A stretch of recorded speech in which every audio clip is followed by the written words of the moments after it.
Hello and welcome to The Racist War and Everything, episode 239. You are joined today by Fenian, Fluoride and Nolsey. How you going, boys? Hey, good, thank you. Yourself? I'm just on the tail end of a cold, so for those wondering why this episode is late, that's why. And I may not be on my A game either, because I'm, like I said, on the tail end of it, still kind of getting over it. But we'll do our best, and we have a lot to cover, and we're going to start off with, well, a general discussion on anti-Semitism again. Although our first story is, well, you could still argue it's anti-Semitism, but it's just directed towards a different kind of Semite. Some people might be aware of the ABC personality named Antoinette Lattouf. She was hired on an ABC radio show, and she was actually only supposed to fill in for 1 week. So she signed this, 1 week contract. She came in, she did her job at ABC Radio, and while she was there, she had the audacity to post on social media something from Human Rights Watch that basically accused Israel of committing war crimes in the Gaza Strip. And Terrible. anyone who has seen the kind of documentation done throughout Gaza, not just during the current conflict, but well beforehand, knows that human rights abuses are actually very well documented in both Gaza and the West Bank. Now, she was only going to do 5 days on the radio. She ended up only doing 3. Now, what happened here? Well, basically a bunch of people decided to have a mass letter writing campaign. Now, this is a very, very common tactic that Jewish groups use. Do we remember the creatives who got doxxed? Yes, the big Telegram group where the anti-doxing laws came flooding through approval.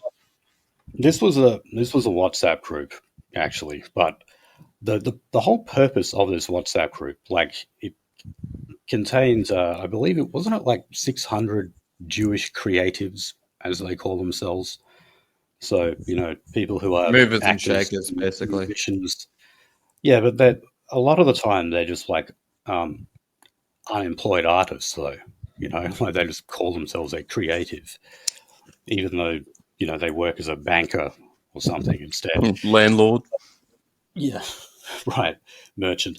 So what they do is basically if they see anything in the media that they believe is biased against Israel in any way whatsoever, well, they get on the phone or they get to writing emails, and they basically just, spam the management of whoever it might be. In this case, obviously, this was the ABC. And you keep writing emails, you keep making angry phone calls until the powers that be end up pulling that show or firing that personality that you don't like because they're not sufficiently pro-Zionist. Well, that is exactly what happened here. An enormous amount of pressure was put on the ABC immediately, considering that this woman was sacked within a 1 week time frame. She only had a 1 week contract, and so she only did 3 days out of 5. Now, she is suing them. The ABC has so far spent $1.1 million on their defense. She's obviously suing for damages and unfair dismissal. And what's interesting, though, and this is the bit I can't agree with her on, is that she's actually suing them because she says they're racist. This is apparently anti-Arab or it's Islamophobic. As a law tactic, it's probably pretty solid. It's pretty moralistic in its kind of determination that, hey, you did this to me because you're racist. So as a tactic, I can see it as being, well, fair enough. Good pick of tactics. But why did they hire her in the first place then? If you're only going to sack her 3 days later? I'm sure they realized she was an Arab at the time. Like, I know what you're saying, but like, the logic of it just doesn't stack up at all. She's going to have to defend herself against, like terrorism, supporting terrorism accusations, which unfortunately, even by this current, government, state, etc's definition of it, she did support. By journalism, doing journalisms, yeah, posting these. These findings. Yeah, Fuck. Yes, it turns out like certain NGOs can be relied on, and they'll completely build your career, and then others will completely destroy them within hours. I'm not going to elaborate on why. So, yeah, like I said, she's arguing that race played a role in the decision. Now, the ABC rejects that. And what's funny is that in a submission they made to the court, they said that Miss Lattouf and her lawyers had not established a legal argument that there was a such thing as a Lebanese, Arab, or Middle Eastern race. In other words, they were saying that Miss Lattouf did not belong to a specific racial group, so therefore it was impossible to actually be racist against her. The old social construct. That might be what they're trying to say. That's the worst fucking argument they could have gone for. Yes, no, they've withdrawn it. Yeah. Because that itself is considered to be racist, right? When you deny the existence of other races. Also under the definition of genocidal. Yeah, but also you can't ask them. You can't say, well, now you've got to prove that you are actually a member of a race. That itself is racist as well. So it's it's a weird contradictory world where they will argue that race is a social construct, but at the same time race is real, and you don't even need to show evidence for it. But anyway, the ABC has thrown that out the window. But look, I mean, really, the people she should be angry at, and she probably is the organised Jewish lobby who obviously banded together in this campaign to have her sacked. That's what happened. And she certainly wouldn't be the first one. So, now that said, I'd say she's probably going to win because it's going to be pretty difficult for the ABC to argue that they actually had any justification in removing her. I'm not even sure what it was, like what the official reason is as to why they sacked her. Does this run the risk of a precedent being set that you can actually report these things as a journalist from now on?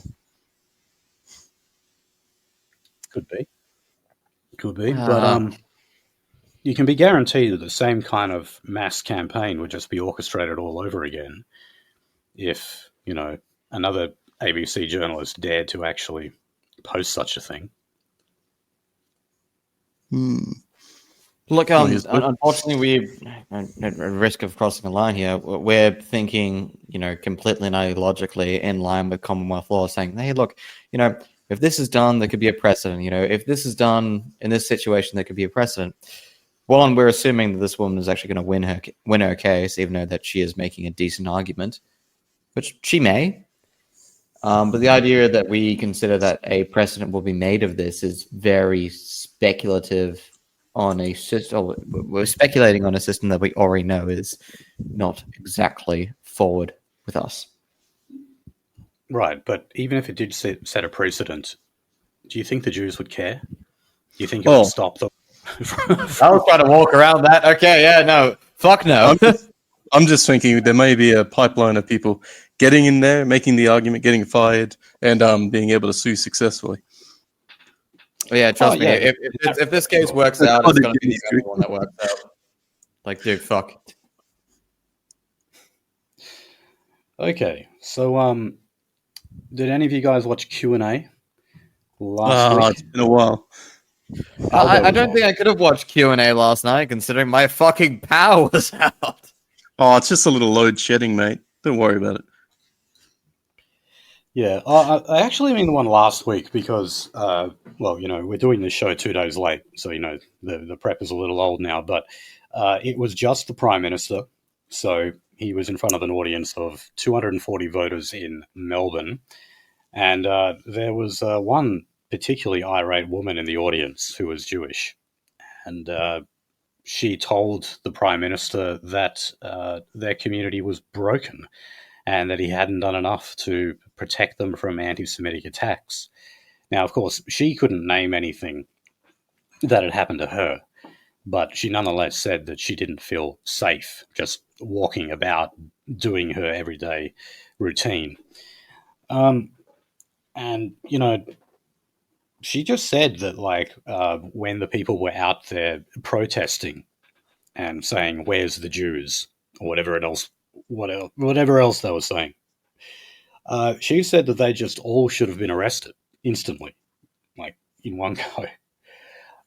And she's also talking about cancelling citizenship of dual citizens.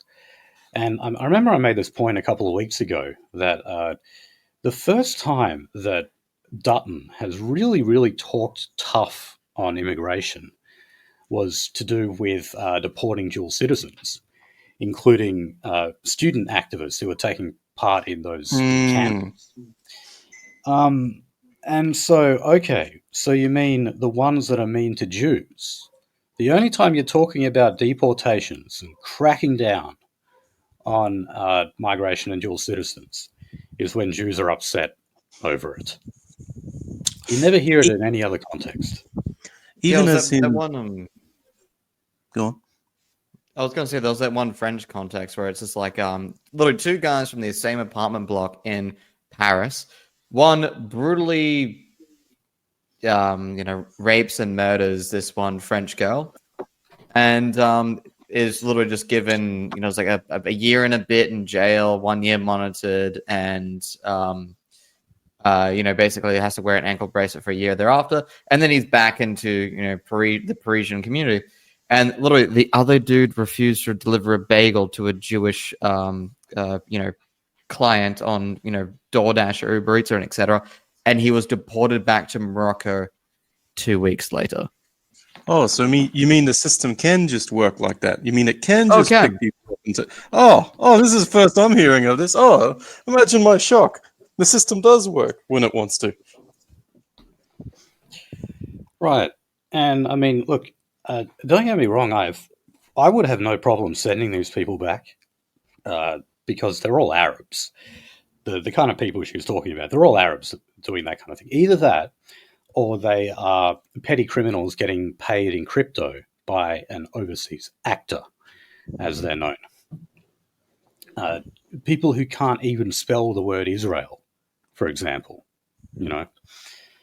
So, yeah.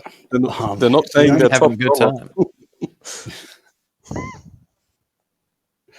All right, now let's move on to this academic. Her name is Randa Abdel Fattah. So she's, I think, some kind of politics academic. Anyway, she had a $870,000 academic grant. I think that was supposed to be spread out over 3 or 4 years or so. Now, she has made, a number of anti-Israel comments or pro-Palestinian comments. So she was subject to the very kind of mass campaign where angry Jews would write to the university and would write to the education minister, Jason Clare, because, of course, universities are within his ambit. And this was a few months ago, and he did actually order an investigation into her and the funding and the kind of research that would be conducted here. It was actually going to be about the hidden history of Arab and Muslim women in Australian social movements. So this is another example where it's like, okay, I'm glad the funding has been taken. I'm glad this ridiculous study that no one cares about isn't actually going to see the light of day. But again, the only reason why it's being stopped is because the Jews don't like this woman. Okay. Oh, I forgot to say, yeah, the result of the investigation basically said they were significant concerns after she actually bragged about bending research rules. And this, she did at an appearance at a anti-racism symposium at the Queensland University of Technology. Some people might remember that's where they used the cartoon of Dutton's Jew. So Dutton's Jew was like, Some conservative, performance thing. watches Sky News, doesn't like Muslims, stuff like believes that the only racism that exists is anti-Semitism. It was actually a pretty good description of, the typical Dutton Jew. It was a good cartoon, not a good description. Well, I mean, all of those Jews, though, who are out there on, say, Sky News, like Shari Markson, they fit that profile, though, Like, they're apparently tough on migration, but really only when it comes to Arabs and Muslims. When it comes to multiculturalism generally, they're fine with that. And usually they're fine with that because it makes Jews less visible. Actually, could I legally conject that, like, yes, the Jews on Sky News fit that description the same way that Christopher Reeves fit the costume of Superman? Clark Kent. Is he the one who, like, broke his spine? Yeah, fell off a horse and got fucking wrecked, yeah. And then died. Yeah. This goes to show if you fall from a great height, don't fucking move. But Wait. yes. Hey, go on. No, but I was saying, like, I think we can all say that, that monolithic identity of Jewish, monolithic Jewish identity is actually a myth. Jews aren't a monolith. They're a lot of people think that, but like they're actually a bipole, controlling force. Oh wait, no, sorry. I'm just talking about the political system itself. Wink, wink, nudge, nudge. Don't fucking take me to court, please.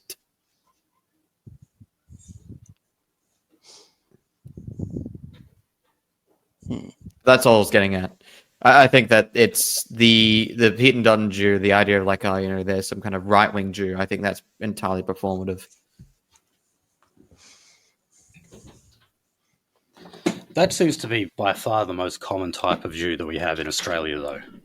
Oh yeah, it's different. Like, I think I won't repeat what I said. I think them being conservative is also a big thing in the US as well. Common kind of frame. Increasingly, it is. Historically, it has not been. They typically have actually been on, the radical left, but that's different now. Especially in California, the big move there. Well, I mean, it's funny when you look at, like, what is a neoconservative and what were they before they were neoconservatives? They were Trotskyites. They were radical leftists who were, anti-Stalin, but they were still communists, Marxists. Even old school conservatives, like even fucking Reagan. What party was Reagan in? His first political party. Which one did he join? He was a Democrat. It was communist. He famously said that I didn't leave the Democrats left me. Well, that's there is also the concept of the rhino, the Republican in name, kind of, because Democrats are already full up. I need a party. I'm just going to be in the Republicans, but also be Democrat. To also use more American language of politics, Rhino was mostly like coined by the libertarians or the people who would later become the libertarians, the Ron Paulites and etc. Yeah, it gives a good label to it. Yeah, this woman, Abdel Fattah, so she said that she's going to fight this. So apparently there is already a campaign for legal support set up on GoFundMe. and she said that she will be fighting this racist process. So again, you've got this Arab woman accusing the powers that be of targeting her based on race, when again, it's not true. It's the Jewish lobby ganged up on you and put pressure on the powers that be to take your money away because they don't like what you say about Israel. That's what it is. That's the real reason. I mean, I want. Do you think they realize that? Do they actually think that, like, Jason Clare is being racist here? Does she really think that? Dude, I mean, I don't get it. Why can't she just come out and say the truth? No, I'm the victim of an organized jury coming after me. Why can't she just say that? Well, there's nothing lower class than saying that, and so you want to be high class, or you get beaten to death by these people. no, it's also like just the actual physical institutions you'll have to deal with, even saying that. Okay, so she does say that. Guess how much coverage she's going to get? Exactly none. She's going to disappear fucking overnight, and her case is going to be thrown in the fucking ditch and dragged out because, by God, every single lobbyist Jewish group is going to either forward or fund lawyers to go against her. Not for the sake that they think they'll win, or they think that their overall argument is great, although maybe they'll make some good ones, but because if they just wait her out, she'll disappear. But how much media do you think she would get if she actually said, like, I am a victim of the organised Australian Jewish lobby? I imagine that would get a lot of media coverage. Dude, look. Well, just like previous. Go on. Okay, so like, for example, Fluoride, what is the sentiment against Muslims and against Jews and about anti-Semitism in the west of Sydney? The west of Sydney. Oh, that would be probably pro-Palestine. Yes, it would be.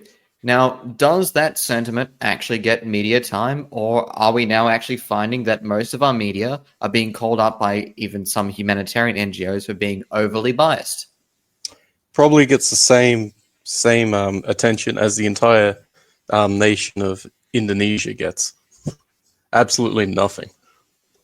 There we go. No, the thing is, media attention is completely and utterly off the table when it comes to it. I don't think that even the Muslim community, outside of some kind of weird niche podcast that probably is much more successful than us back in their home countries, I don't think she would actually get that much. Fatima Payment did it all about, got attention because of the outrage that some uppity fucking Muslim would think that she could split from a large party because of her disloyalty to Israel. That's the only thing that was actually earnestly, if we look back at even our coverage, that was what was happening there.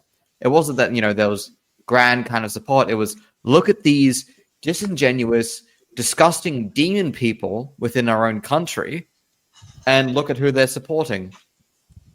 Some anti-Semite who split off there from her party because she's an anti-Semite. I don't think it would go any differently with this person.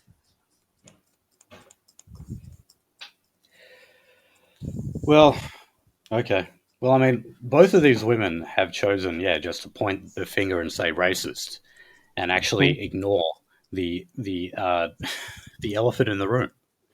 And it's funny, when you read both of these articles, they never mention that fact that both of these women are in this predicament because a song and dance was made about it. I mean, if no one had said anything about it, they would have just carried on. She would have done her full week of work at ABC Radio, and Abdel Fattah would have gotten her $870,000 research grant, and no one would have said a bloody thing about it. But they're kind of way too turned on to let anything, a fucking pin drop of troop fall on the ground. That would be anathema to them. So here we are, them making anathema pyramids. Anathema, you got me. My English is strikerism there. The anathema, fucking 40K reference. Well, much to your chagrin. One bit of nitpicking. a bit of nitpicking from the Murdoch press this week was that Penny Wong was recently in New York to make an address at the United Nations headquarters.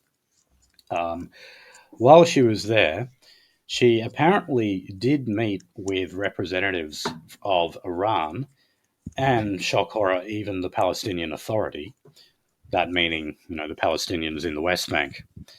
But she did not meet with any Israeli representatives. Now, first of all, that's like assuming that the Israeli representatives wanted to meet with her.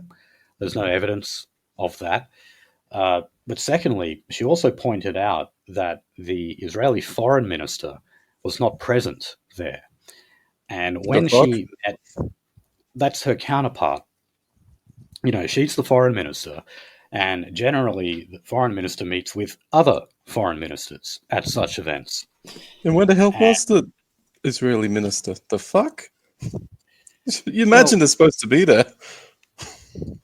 Yeah, it's the United Nations. I mean, Bibi was there, apparently. And that was the other thing. Did he bring his laundry?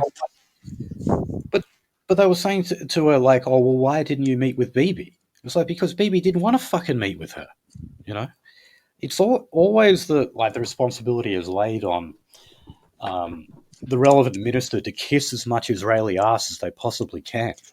They did a good job of turning that around on Penny Wong. Fuck me dead. Yeah. Oh, my God. Why didn't you meet with the person who wasn't there and was supposed to be? Huh? Why? That is really how ridiculous it is, Now, well, here's another one. The Adass Israel synagogue. So this is the one that went up in flames. And you might remember this was when Albo was actually in Perth playing golf, tennis, I think it was. Yeah, he was playing tennis in Cottesloe. And he didn't fly back till the day after or something? It's like, Mr. Prime Minister, a second Molotov has hit the synagogue. Basically, yeah, they expect them to just fucking teleport there instantly, as soon as the flames start. This was the one, of course, that went on fire at 4 a.m, and there was. And the guy burned his. He was inside, and he burned his hands on something, but he didn't retrieve any of the valuables. But he went inside to get the valuables, and he burned his hands on the objects, the flammable object that went in there. I'm not going to elaborate. Can't. So Albo went back there. He was flanked by the backbencher Josh Burns, who of course is Jewish. And you notice Albo is very careful to turn up to these events with either Josh Burns or Mark Dreyfus by his side. No coincidence whatsoever. Anyway, they took another little tour through the wreckage of it. And he reaffirmed the government's commitment to rebuild it. That's despite the fact they have already raised over $1 million in funds privately to rebuild it. So, they just get the government funds thrown on top of it as well. And that's what happens. So they're getting the bloody Notre Dame? Oh, man.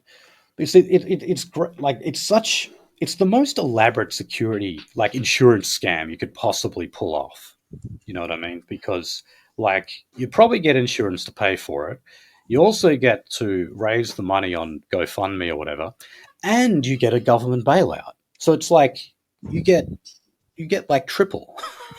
Oh, quadruple, because you get your PR goes through the roof as you become the victim of the worst victim of the century. Yeah, that's a good point. So, I mean, I would just love to see someone crunch the numbers on this and figure out just how much money have they made out of the Adass synagogue so-called firebombing. I mean, it's obviously in the millions so far.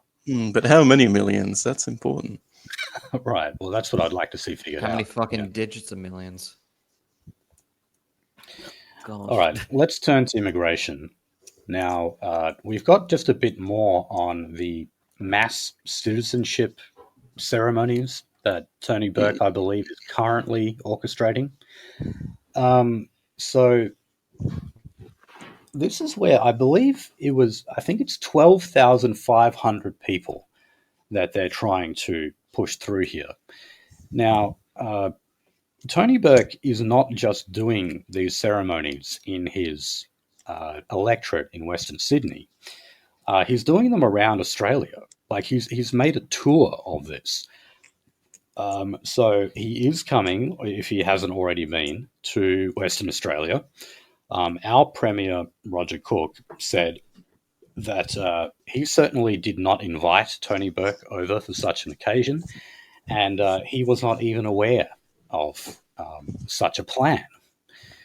Now, it's also been leaked from the Home Affairs Department that Tony Burke had instructed his staff to organise the timing of those citizenship ceremonies around his schedule, his calendar. In other words, so that he could personally preside over as many of them as he possibly could. Usually it's like the local councillor or maybe the mayor who does these things. Typically, the minister will do them on, say, big days like Australia Day. That's probably the biggest one that they do. But doing it again and again and again all over the country in time with your own schedule is basically unheard of. Now, Tony Burke is sticking to his original story that they simply have an unprecedented backlog.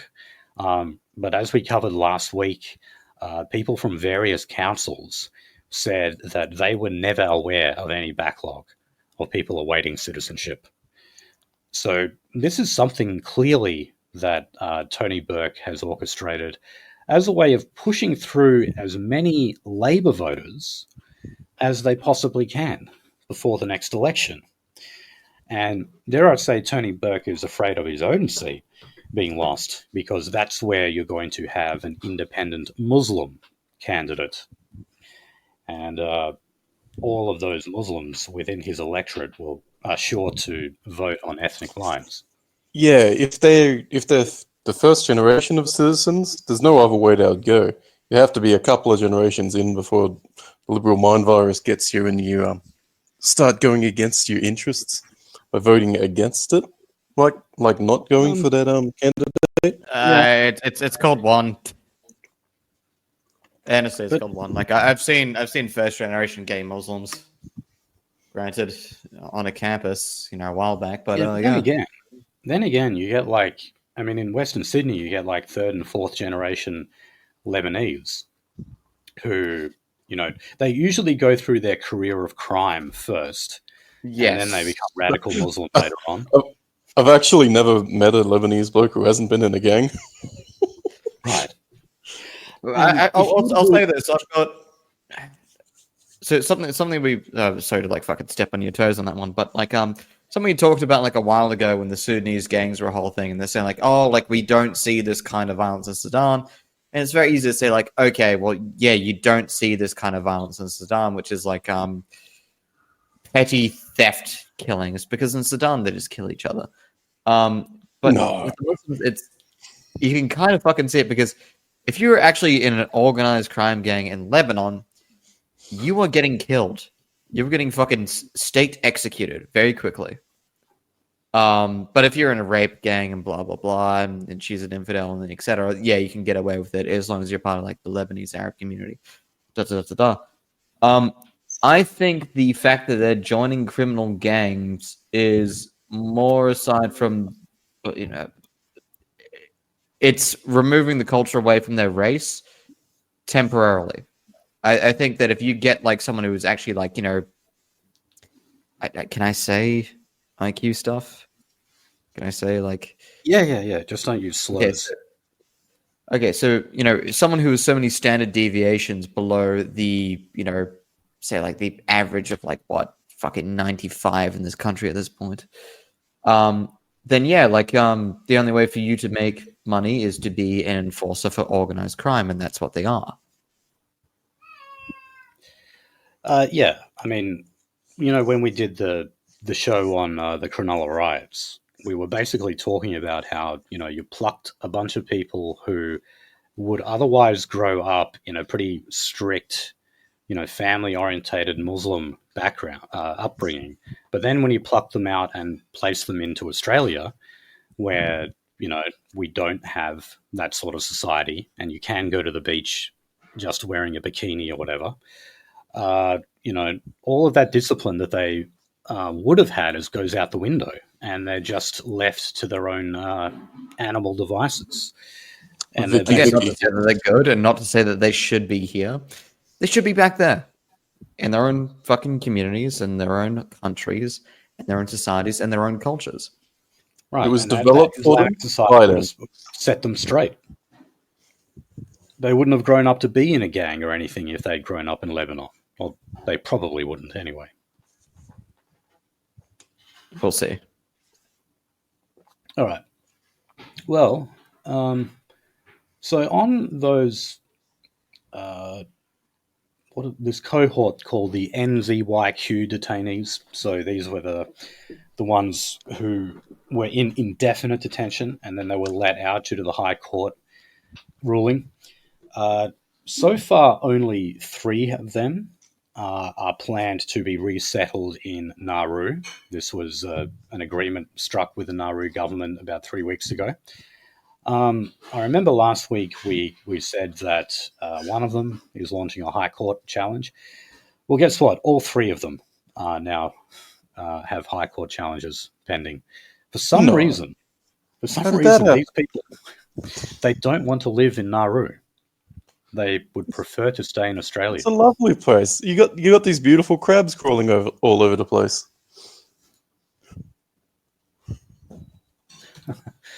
I am thinking of the island covered in those red crabs, right? Well, these people, I'm sure, they've got no money, but nonetheless, you're talking about these human rights organizations who have a lot of pro bono lawyers and just a shitload of money behind them as well, and they love taking this kind of stuff to court and they drag it out. It was the same group of lawyers who had the High Court make that decision in the first place that indefinite detention was illegal or unconstitutional. Yep. God knows where these people get all that money, because, I mean, that kind of High Court action is obviously not a cheap thing to do. But here we go. All 3 cases now brought to the High Court. So it's just going to drag on even longer. And speaking of doing accountancy on all this stuff, could we see the taxpayer amount that we have spent on these 3 individuals ever since they turned up to our shores illegally? How much have we actually spent on them? Never mind about these human rights groups and how much they're spending, but what about all the money we have to spend defending the case in the courts? It's again, millions. Money is no object for defending these 3 violent criminals. However, that journo posting, those couple of journos posting no things. Oh yeah, fucking. Not a cent from these organizations would be spent to defend those people's human rights to report on this shit. I'll give you a fun fact. This was one. This was a few years ago, but do you ever remember Peter Dutton? Actually, this was when he was Home Affairs Minister with powers of immigration. When South Africa implemented the Zimbabwean-style policies of seizing farmland from white farmers. That's right. He said none of them were to come over here, right? Well, Dutton actually said, he only said this once, that he was giving consideration to fast-tracking some of those humanitarian visa applications. Because at that point, they were being driven off their land. And it was either do that or die. And not a surprise, some of them wanted to immigrate to Australia. And Dutton said, well, look, we should prioritize these people because it's a dire situation that they're in. There was an enormous backlash against that because he was accused of just favoring Whitey To which I was thinking, so what? That's what he should be doing. I mean, the people were about to get slaughtered with machetes. Yep. Right. How dare you? And you're also, but also, you're talking about a group of people who would assimilate into Australia, wouldn't they? And I mean, they're all farm owners, so they're obviously competent people who know how to make a living for themselves. So they're not going to come over here and be a drain either. But anyway, when that happened, every single humanitarian visa application that was lodged by a white South African during that time was rejected. Dogs. Explicitly denied. Fucking dog system. Now, to hell with that was the deep state. So that was the bureaucrats working within Home Affairs saying, fuck Dutton. Yeah, there's your competency. There's your sudden competency, isn't it? Fuck. Right. Yeah. And when that happened, I swear, like the racer was like we were like the only ones talking about that at the time.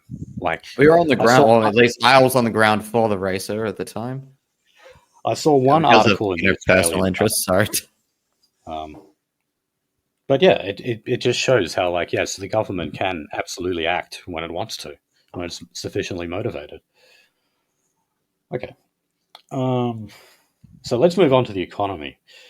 Oh, so this was hailed as like really, really good news for beer drinkers. So the biannual indexation of tax, of the excise tax on beer is going to be frozen for 2 years.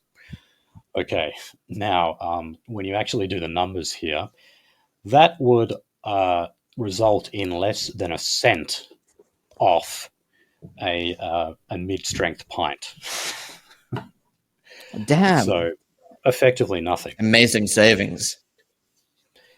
Yeah, but this was seen as like this, this golden gift to beer drinkers at the time, and then yeah, okay, you're going to save about a cent. Oh god. Well, it kind of, yeah, if you don't look into it, which who the fuck does? Wonderful way of upselling your party, isn't it? All right, so we're going to port 75,000 illegals. Oh, great! Like, so what? 4 months? 4 months worth? Okay, so Jim Chalmers is still in negotiations with the US Treasury over tariffs. So, Trump has put, aluminium and steel anyway, I know, are attracting 25% tariffs pretty much across the board. He did say that he was considering an exemption for Australia. Woo! Well, we don't know what's going to happen there. The last time he implemented tariffs, though, he did actually give us an exemption, or at least like the full value didn't apply. Well, I think he's smacking South Korea with tariffs as well. Fucking a dead set ally of America, South Korea. They're getting tariffed. Yeah, no, they still apply. They still apply to Mexico, to Canada. And Canada's apparently going to become the 51st state of America as well, and Greenland 52, whatever it is. So you obviously can't trust Trump with basically anything he says. I mean, when he said that he was considering an exemption for Australia for the tariffs, that was right after he said that no exceptions were going to be made. Fuck. So, he can contradict himself within a single sitting. But now they're looking... the deal. Be incredibly confusing. Nobody knows what the fuck he's talking about. Everybody's confused. Makes a decision at some point. Congratulations, no tariffs. So they're looking to extend it to copper as well. I'm not sure how much copper we would sell to America. I'm really not sure. Not very much. Not much. We got copper and mineral sands, but copper is like a percentage byproduct of most of our mines. Okay. I hope we don't cop that. But it's not just like a one-off thing. Like you sell your steel to America and that 25% tariff applies. I mean, what if that then? What if it's being used to say make a car? It's going to pass through several iterations where it crosses borders several times. It'll be the raw material first, then it'll go off into a piston or something, then it'll go off, offshore to another factory. And, it just keeps crossing and crossing, meaning that 25% tariff is actually applied multiple times whenever it crosses a border, making the end product very, very expensive. Well, that might be the goal, and that might be fucking handy for some nations, if we actually can make a fucking thing to send off. I know China's a big exporter of steel and all that. This can be a spit in the face to them, and maybe an economic boon for us where, hey, we can start forging something that's going to be taxed less than China, and we get some sort of refinery boon. But not for 4 years, we wouldn't even have people trained up for doing it.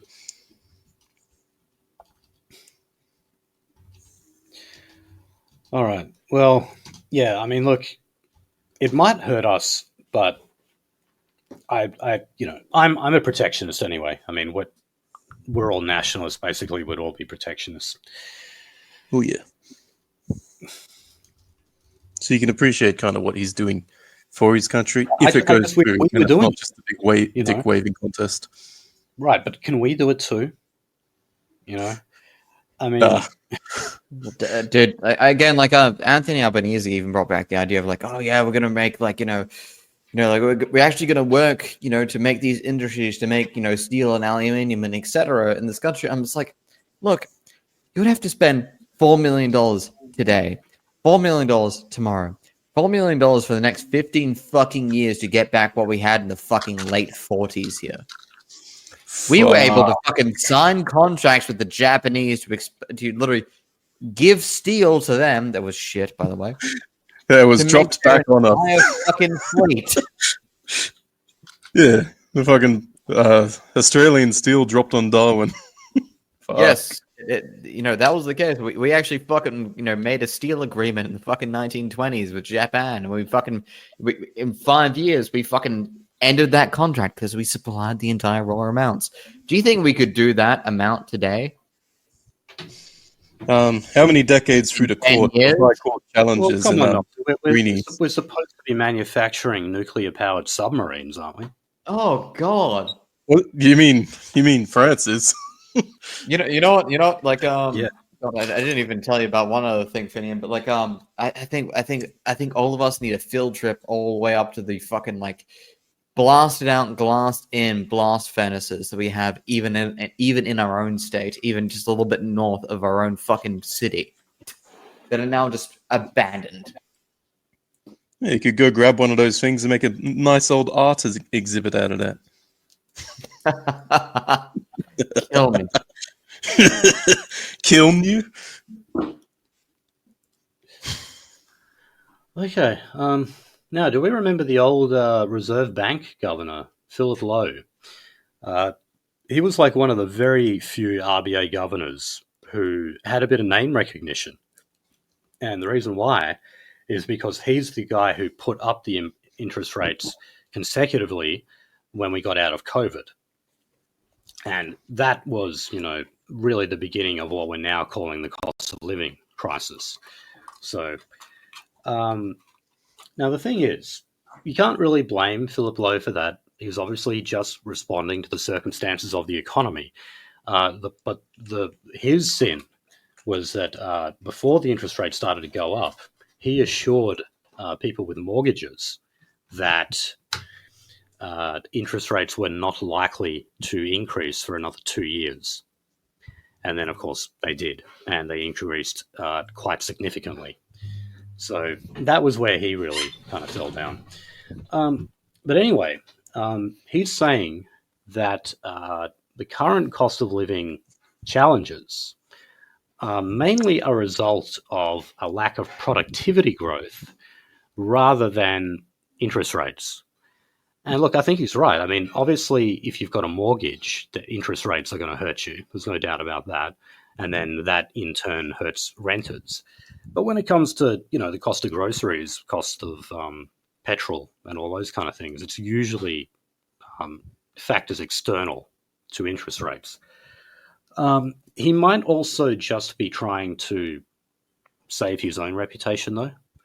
As I just outlined, he wasn't very popular. But when it comes to lack of productivity growth, that sounds absolutely plausible to me because of the fact that we are importing shitloads of unproductive people. We import them because they're willing to work for less. We pay them fuck all. And then we are surprised when the productivity numbers are not as good as what they once were.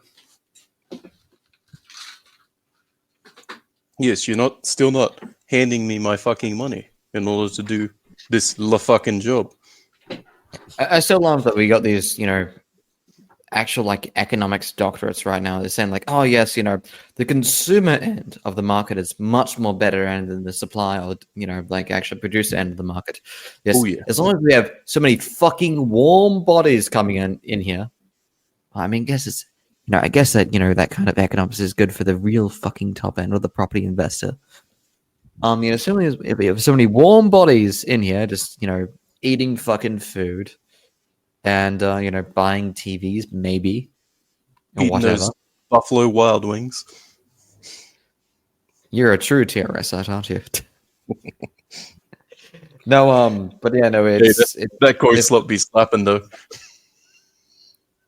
We're in a kind of economic zone, or economic, not mindset, etc., because it's not so fucking gay and wankerish as that. What's the term again? It's Latin. It means, root word for nation, but quasi. I don't know. Pseudo-nation? Not pseudo-nation. Quasi-epitimus. Something that is a zone that is not exactly as it sells itself to be. I'm trying to remember the word, but we're in a bullshit fucking country where we're basically just importing grey people to consume and be warm bodies and take out loans and basically keep the dollar moving, because as long as the dollar is moving, the dollar is actually, gaining money for certain banking and financial and investment opportunities. And as long as people are terribly and feverishly, competing over rentals, then, well, the property investment class works out. They get their money and the political class is well funded. This is happening. This is happening in Japan as well, isn't it? This yes. This whole thing of oh shit, big line go down because people are getting old. Import every single Indian, so big line go up. I was genuinely disturbed, and also disturbed at what one of my guides showed me in both Kyoto and Shinjuku. Indians everywhere in Japan. Oh, God. I went to a 7-Eleven in a rural part of Japan. That's what I thought was going to be a rural part of Japan. We had fucking Cash Patel behind the fucking till at a 7-Eleven. Oh, fuck. Are we sure they don't just spawn from that place and go outwards? No, there was actually a deal made back in the early aughts that the American 7-Eleven would buy out parts of the Japanese 7-Eleven, but the Japanese 7-Eleven franchisees would be the majority stake owner. So there's a whole bunch of old Japanese dudes who still own the majority stake, stock-wise, in Japanese 7-Eleven. But the biggest majority stake owner of the US share was the Patels. And everybody knows that name. Yeah. All right, well, on to housing. So Labor has announced a $10 billion Housing Australia Future Fund. So that is for, obviously, housing projects. But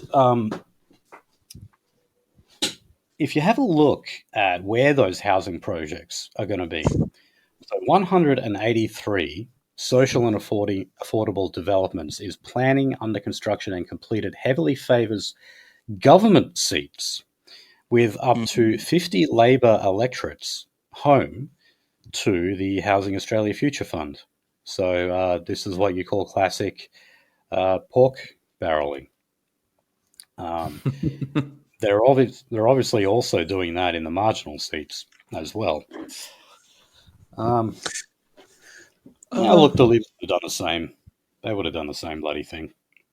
I'd like to say with the whole gentrification and these housing projects, if you look at the Australian people as a fucking crop, the gentrification and degentrification when you want to harvest in order to buy into an area and then kick them all out again, it's a vicious cycle of money making.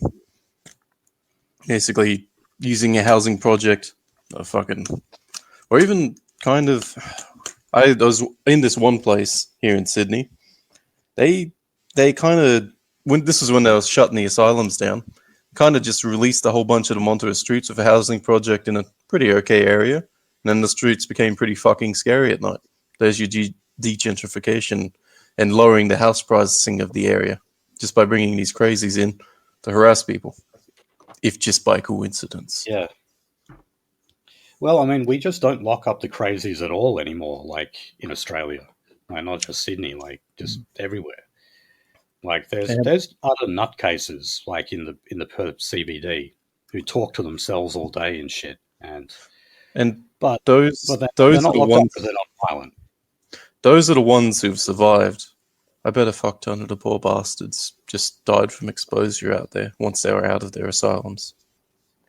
Actually, fair question. Have you seen the Scarborough Beach trolley lady anytime soon? No, who's that? Oh no, it was a famous homeless lady over here. You know, back in the day when homeless people were famous because they were famously homeless. Oh, the guy sitting outside of Myers? Yeah. Well, sometimes they're not homeless. They're people who just they ride around or walk around all day, yelling at people. You know, like Mad Dog. You know Mad Dog, don't you, Nolsey? He rides a bike all day, and he makes barking noises at people. You can. Is he the East Perth dude? What? Is he the East Perth dude? No, he's from the northern suburbs. I've never actually encountered him personally. Actually, I've just heard about him. He's on YouTube. You hear the sound of barking off in the distance. That's not a dog. I had a fucking dude with no shirt on, fucking bark at me at East Perth. But I don't know. Well, Might have just been a furry. No, it was next to the convention center. There you go. Okay, anyway. All right, so this is just another article by the ABC that pissed me off because every couple of weeks they run something like this. It claims that Australia is in the midst of a cultural change where increasing numbers of people want to live in smaller and more central dwellings. Now, I want to know, do these people actually want to live in smaller dwellings, or is it that they just want to pay less? I think that these people would actually rather live in a generous dwelling or just, a reasonable size one. But they realize that they just can't afford that anymore because house prices are through the roof. So instead, they just have to turn to the cheaper option. But here the ABC is saying that the Australian housing market just generally isn't keeping up with that demand to build smaller and smaller. So it says, housing experts say there needs to be more 2 to 3 story apartment buildings in regional cities to help address the housing crisis. Councils are being urged to consider if their development approval process match changing community sentiment. Well, again, I don't think that community sentiment is really changing. People just have less money. and can't afford the big house with the big backyard anymore. If you're looking at it's just depressing every time I read a story like this. If you're looking for the end circumstance of this, I've been watching for a while now, probably months. A YouTuber called Cash Jordan. He's in New York. He talks about the woes of New Yorkians, and he might be a landlord of some sort, because he goes into all sorts of apartments and tells you all about these tiny fucking living spaces you can't even turn around in the bathroom in, and that's basically the end point of it, where you are so squished it's ridiculous, and they can't build anymore because of heritage limitations on the buildings, and so things are just getting ridiculous. They're kind of considering turning office buildings into apartment buildings because everything's hooked up. Yeah, I have seen, like, in New York, they have micro apartments. Have you seen those micro apartments they have in New York? It's like, you go in there, like, the kitchen is actually so small that you can't turn around in it. There's a couch that turns into a bed. So, that's your living room and your... That turns into a work desk. Into something so fucking brutalist. Again, like, I think I said back in the show, like, I've been to New York twice, and, I had this weird feeling of my soul being removed from my body. And, getting sucked into the Megatron. I thought about it, and it's like, oh, okay, so, like, around me, I see, like, decent architecture. I see in the, the South, the influence of the Dutch, and I see in the North the influence of the English, and then, in some parts, like the Irish when it comes to, like, open veneers and blah, blah, blah. And then, I don't see any other races' influence on the place outside of, like, LED light signs and etc.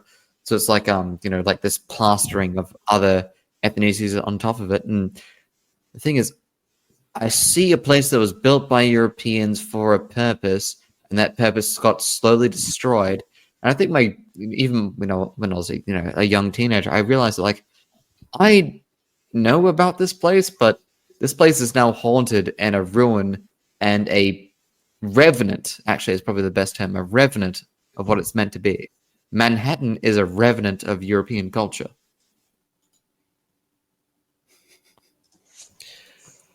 Well, I'm just glad I don't live there. It's terrible.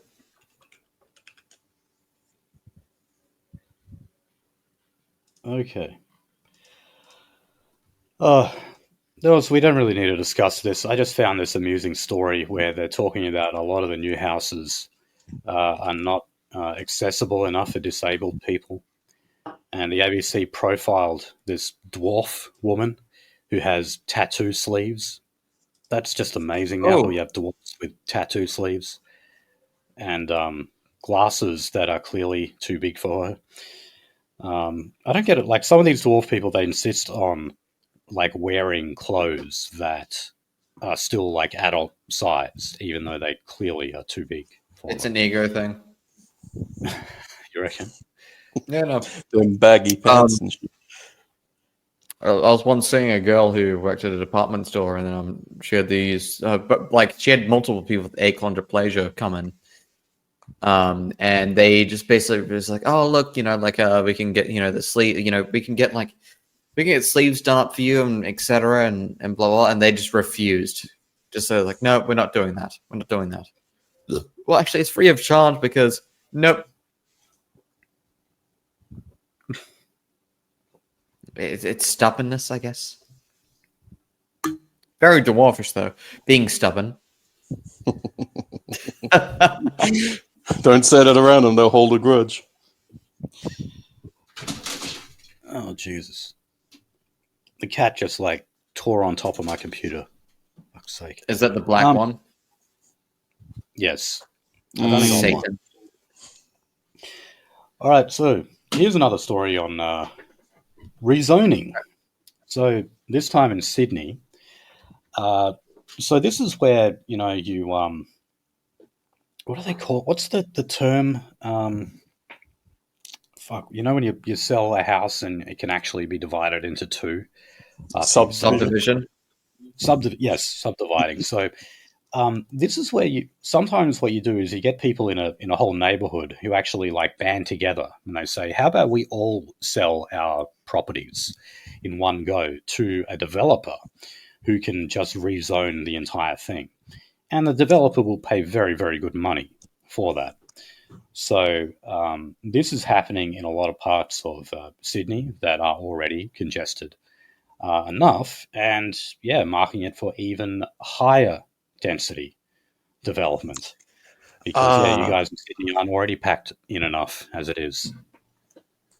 So there's been a new tram system that's gone through here in Sydney, and everywhere along that tram system line, just apartment buildings have gone up like mushrooms. Massive fucking things. Goes straight into the middle of Sydney, goes through the fucking Crown's Casino, naturally, and goes out to the suburbs with massive apartment buildings surrounding them. It's been a bonanza, just that one tram system, and they're just increasing the size of it into the future.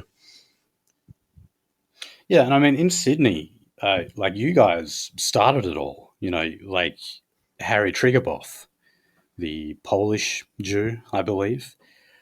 When it came to mass apartment blocks, they basically didn't exist in Australia until he started his developments in like northern Sydney and on the coast. It didn't take long for that just to spread all around. I mean, we've historically rejected that in WA, but that is changing very, very quickly now. Well, my dad kind of grew me up in one of them in bricks. It's off the ground. The ground level is where you park your cars, and take that staircase up those tiles with no fucking lift because it's more healthy, and those massive apartment buildings. Yeah, they had a style to them. Red bricks and little balcony. Please don't try to sell us on like something that we had both of us are not going to get in the near future. Yeah, it's nothing worth living in. Your little box. We're going to get the concrete shit, man. We're going to get the fucking the Grinwell Tower shit, man. Just give me the pod. Just give me the what was it, Fifth Element pod, where you just sleep in it, traveling from place to place. That's all I need, man. Just give me the pod. I swear I'll be a good boy.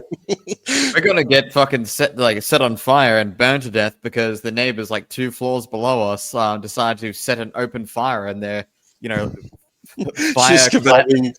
with the like the Grenfell Towers, in the aluminium dust towers of thermite, and the only people who survived that fucking thing were the people who said, I'm told to stay in place and wait until help comes, but fuck that, I'm leaving.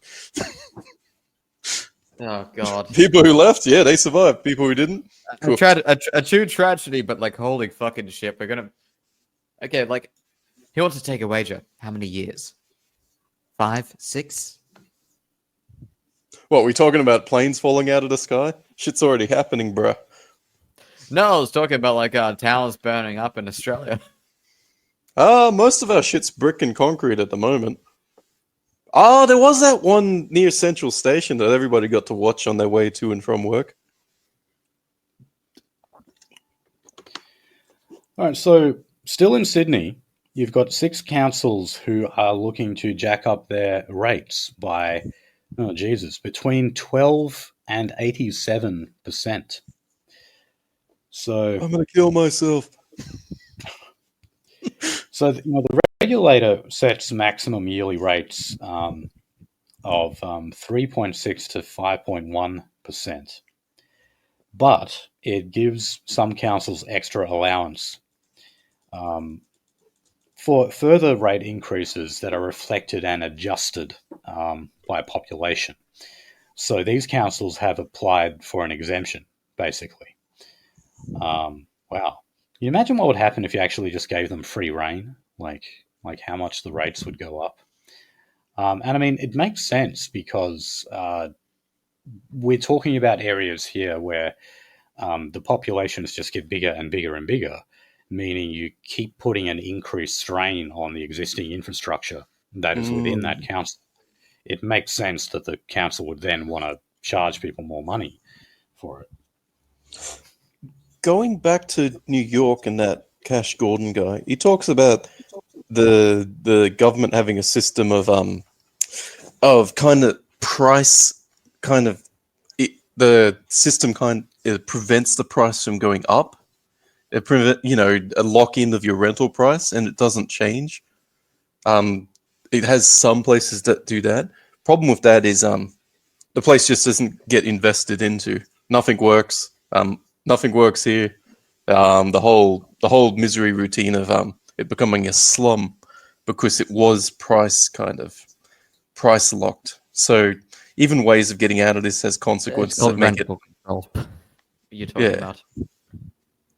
Yeah, so, yes, it does. It does dissuade, development in the area and etc. But like maintenance and whatnot. By the way, rental controls aren't actually even set for inflation. By the way.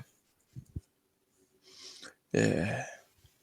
So it's not that like they should degrade. They degrade because of the people in rental controlled flats in America or units and whatever. No, they degrade. There's rental controlled fucking stuff in Minnesota. There's rental stuff, in Vermont, etc. Do you think they degrade? No, they don't, because of the people they're in. All right. Well, look. Lastly, on housing. So, the Victorian government has released its plan to build more than 2 million new homes by 2051. Now, this is actually one of the more reasonable projections that I've read.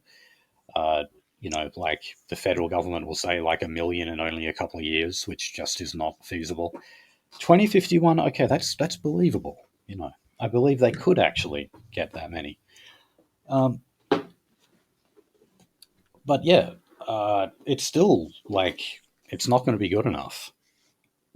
We still have a massive supply problem, but the reason we have a supply problem is because we have a demand problem. And, we're going to talk in a bit about like how many properties Peter Dutton has. I don't give a shit. I don't give a fuck about his property portfolio or his share portfolio or anything like that. I care about how many bloody immigrants are coming here and taking those houses. Okay? Well, not in 25 years, Dutton has. In 26 years, it's going to be more than you don't care about, but he does.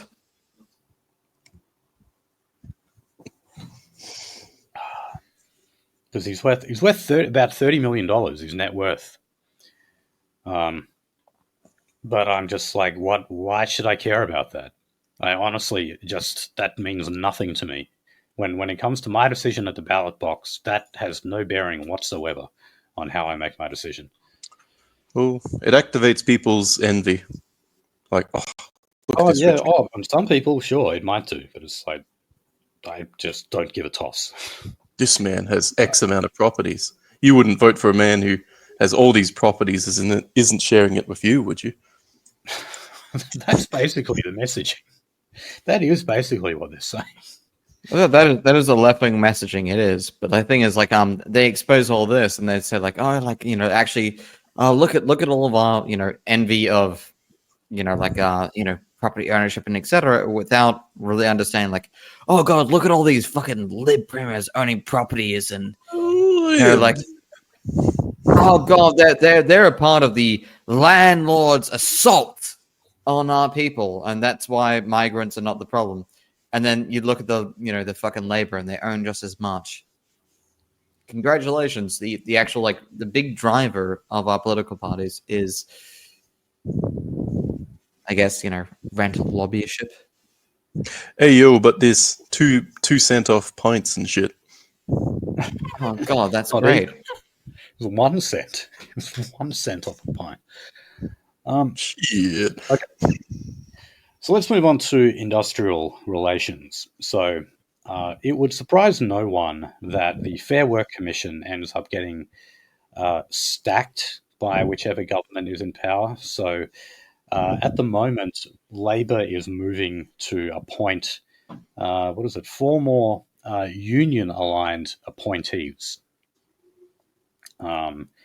Now, when the coalition was in power over their 9 years, they stacked it with former members of the business community. People who were with the Chamber of Commerce and stuff like that. So, it's very much like when you make appointments to the High Court. Those appointments, probably the American Supreme Court is a better example. They're either there with a capital L for liberal or capital C for conservative. And whichever government is in power is going to choose one of their own. Yeah, same kind of thing happens here. So, there is still a slim majority, though, of those with a business background. So that's 28 compared to the 26 who have a union background. So they make up the Fair Work Commission. It'd be very interesting to see, when they do reach a decision, seeing the dissenting votes and how they move. I'm wondering if they would actually just be kind of split evenly among those ideological lines. They probably would be. All right. I might be able to investigate that. Now, in Victoria, there is, this is the way that Australians describe it, potentially explosive trove of 29 documents. These detail complaints about the CFMEU and their misconduct on the Victorian Big Build Road and also rail projects. So, let's say here. So this was back when Jacinta Allen was the Deputy Premier. And it warned the government that the CFMEU was banning surveyors from projects in a bid to force them to join the CFMEU. Yeah, it's interesting when you go on what they call a closed shop site. That's where the CFMEU has like a first tier enterprise bargaining agreement with the builder. Basically, everyone except for management is expected to be a member, right? So that includes the subcontractors, like the guys who own the scaffolding business or something. Yeah, you're not going to sneak it under their hat. You're not going to basically say, "Oh, well, see, this guy has a weird esoteric thing, and he's sweeping the floor, and we pay him peanuts." See? Yeah, but I hadn't heard of this though. Like even the surveyors now, so they're expecting surveyors to sign up, and union membership isn't cheap. Like it's a few $100 a year. Or possibly even more than 1,000 now. I'm not sure. The surveying engineer, or the guy who's fucking punching out the points, because there's a big fucking difference. I don't know. The article just said surveyors. Because surveyors can mean both. I'm not sure. But anyway, apparently Jacinta Allen is trying to keep these documents concealed. Some of them have been released, obviously. That's how we know this information. But yeah, it looks like there's other evidence that would be to the detriment of the current Labor government. And I don't really see why it matters so much now, considering that the CFMEU is under administration. Under administration by a Labor government, I must add. So, but even so, the Libs just like to use this as a stick in which to beat Labor all the time. Like, they used to just go after them for the unions generally. Now that, unions have been so thoroughly castrated that they tend not to do that. So they just focus on the CFMEU. It's almost like they're the only union left in the country. They smell blood. They smell blood and they're going at it, and it's a stick that keeps on working the whole shebang. Fucking horrible to see. Must mean they're winning. If they're so out for blood and to try and finish that union off. Fuck. Okay, let's move on to climate and energy.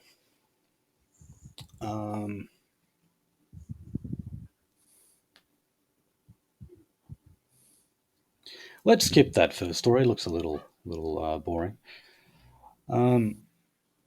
Oh, right. So I love how this story begins. This is from the ABC. It says a senior Liberal senator has suggested the head of the country's leading climate body could be sacked if the coalition wins the next election. After the organisation released independent modelling into the Liberal Party's nuclear plan.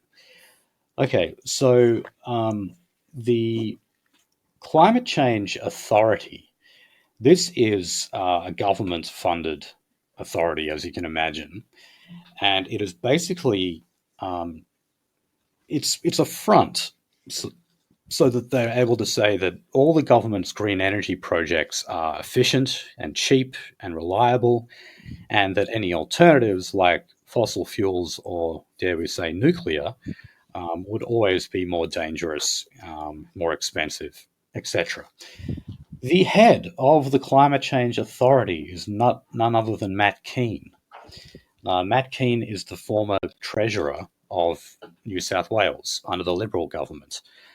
This was the man who said that the natural home for the Teal independents was the Liberal Party, but they had been forced out because the Conservatives had taken over the Liberal Party. So Matt Kean did a little press conference where they said that in the event that the 7 nuclear reactors were built by 2050, that would result in an additional 2 billion tonnes of carbon emissions. Now, what exactly that is based on, I have no idea, considering nuclear power plants deliver precisely 0 carbon emissions. So I really don't know. Yeah, actually, right. in all fairness, during the construction, there is emissions from CO2 because of the concrete. Sure. Yes, that's in all fairness. The concrete, the reservoir. It's just water and fucking diesel machinery, baby. Well, it does. If I remember correctly, it does let out a fuck ton of greenhouse gases, namely H2O. Right. Dihydrogen monoxide. God, that's a terrible gas. You're talking about, isn't that like a stunt they did where they got people to sign to have it banned? No, like you realize you just signed up to have water banned?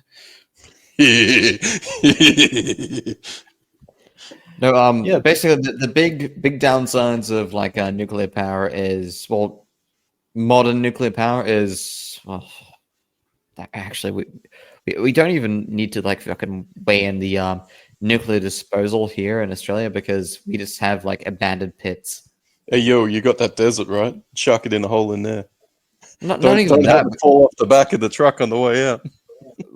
We literally have like fucking like mining pits that are abandoned. They've been abandoned since the 70s or 60s and sometimes the 20s. It's called a quarry. They're deep enough to actually abandon the the atmospheric estrangement krypton and strontium that are actually not even strontium. Strontium is like the old fucking nuclear waste. It's krypton and strontium is a standard breakdown, but like we've got fucking pits open commercially that need to be closed down, that businesses would actually need to pay to be closed down. That would be completely fine for nuclear waste. Other than the fact that hell, we could just put it in the middle of fucking nowhere because we also have ultra high voltage transmission lines. But yeah. Wow, that's terrible. Well, Jane Hume she's a senator for the Liberal Party. She actually basically said that this report is bullshit. I don't doubt that for a second. But she also said, well, look, when the Libs come to power, if they do in the next election, we would like to sack Matt Kean. So, sack actually one of their own. So that would be great if they did, though. Oh, it doesn't. It sounds like this is one of those fat kind of institutes that could use a bit of cutting from the efficiency commission that they've started up. But I think this one's permanent, bruh. Right. Okay. Okay, now here's, I guess, another sort of common sense policy from the federal libs. They're saying that they would demand gas producers to commit to prioritizing domestic supply, and that would be in return for approving, quote, a bucket load of new projects.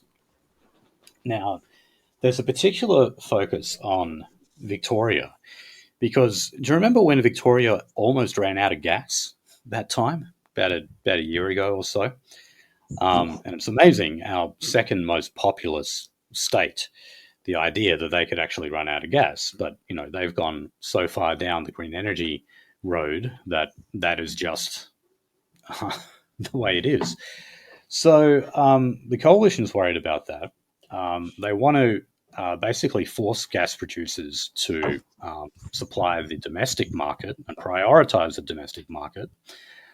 We do have a scheme in WA where basically 15% of all our gas is stored away for a rainy day, so we've got reserves. But yeah, that just seems really common sense. And in it is turn, very a unusual. lot of their pending gas projects would actually be approved. I mean, the gas buggy's always moving gas around the world.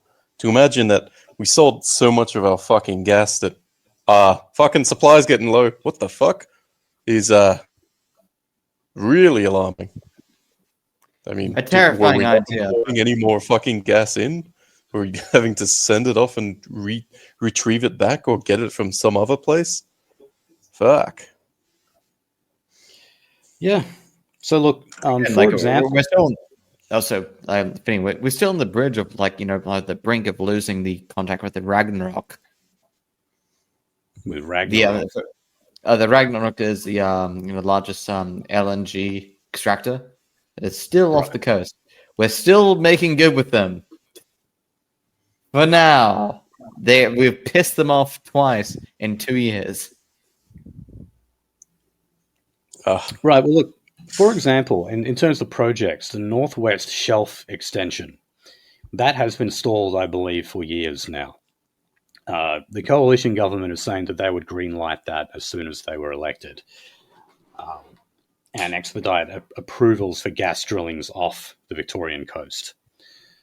Good. I mean, we really have to kind of get to as much gas as we possibly can, considering we're leaving coal behind. Gas is definitely the next most reliable fossil fuel. What's the chance that gets hung up in 4 years of eco-lawisms at them to prevent them from actually digging? Sure, you're not. They already tried it, actually. Yeah. Oh yeah, they're guaranteed to. They always do.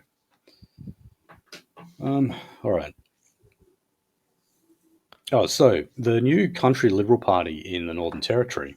So they've actually extended the life of a gas-fired power station in Darwin. So they've extended that till 2035. Now, it was actually scheduled to be shut down by only 2027. So this is yet another project that the Greenies are up in arms about, saying that it should be shut by now. And yeah, I'd have to say, the CLP government in the Northern Territory would be my favourite government at the moment. They have actually had a string of policies that look good to me. Not all of them. But so far, they're actually sticking to their promises of their electoral platform, which is, some rare good news, some rare white pills. Some practicality in the Northern Territory, as you'd probably imagine. Yeah, I mean, it's hard. Practicality and reality literally does mug you in the Northern Territory. So, they're a bit more awoken to these kind of issues. Okay. All right, the safeguard mechanism.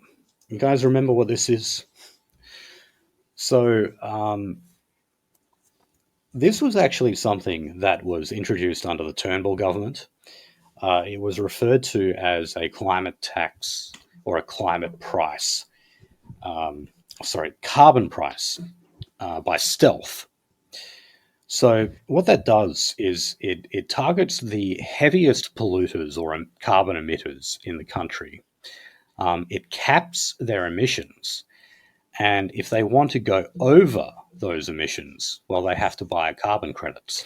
Well, it turns out we have to rape the forestry industry in Queensland because there's not a lot of stuff. And also, like, my God, actually getting, like iron ore and transition metals on trains costs a lot of carbon. So we have to rape every single other state, including the taxpayers of Western Australia as well, because, well, we'll make some faux industries and faux businesses to take on our carbon credits and our carbon debts. What is so ridiculous about it, though, is that, do you remember the Liberals? They were elected back in 2013. One of the big things of their campaign was abolishing the carbon tax. Yeah. And then 3 years later, they basically introduced one by stealth, just under a different name. Yep, exactly the opposite of what everybody voted for. Right. Just to show. So anyway, as you can imagine, the Albanese government, they want to continue it. And also those emissions caps, they're actually revised. They're increased 5% each year. So, each year you're allowed to emit less and less if you're one of the big polluters. And of course, they start to apply the safeguard mechanism more broadly to other companies, to other industries as well, once they decide that their emissions are too high. It's a bloody carbon tax. I can't see it any other way than that. So far, the coalition has no policy on this. Now, it was, as I said, introduced by the Liberal Party. However, there's a chance maybe Dutton would abolish it. And the reason I say that is because, well, it was Malcolm Turnbull who introduced it in 2013. And if there is one real difference between the factions within the Liberal Party, I think it is on energy. I mean, we were just talking about Matt Kean before being anti-nuclear. And then at the same time, the Dutton opposition says, well, you know what, when we're in power, we'll just fucking sack you.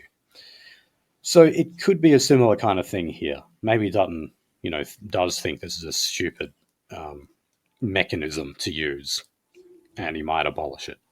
I don't know. I certainly hope he does.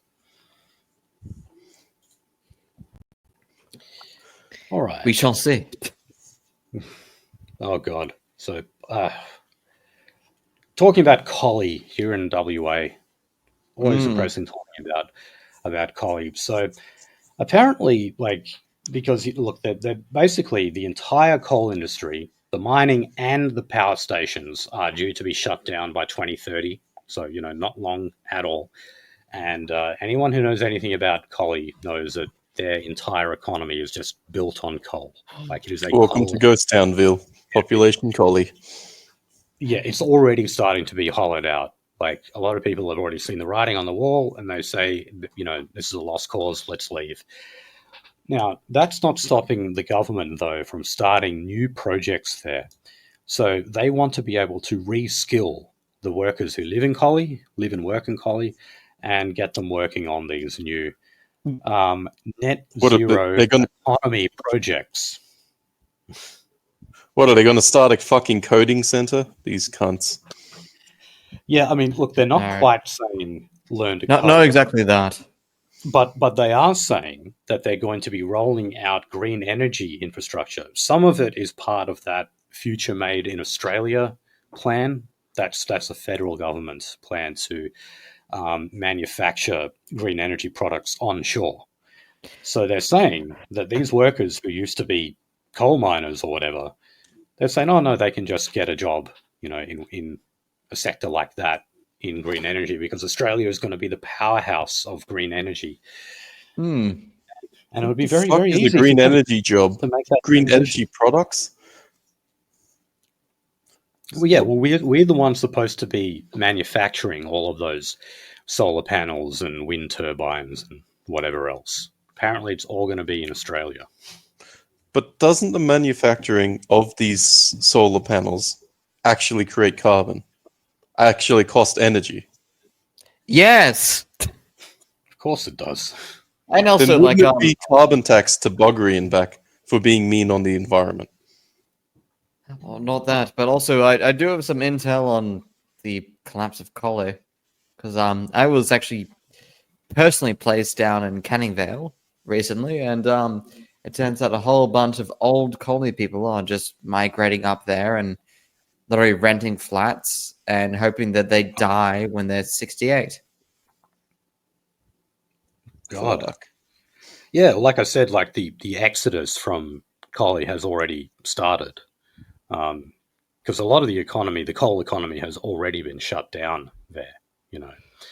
When they say that the green energy transition is on track in Collie, they're right insofar as shutting down coal.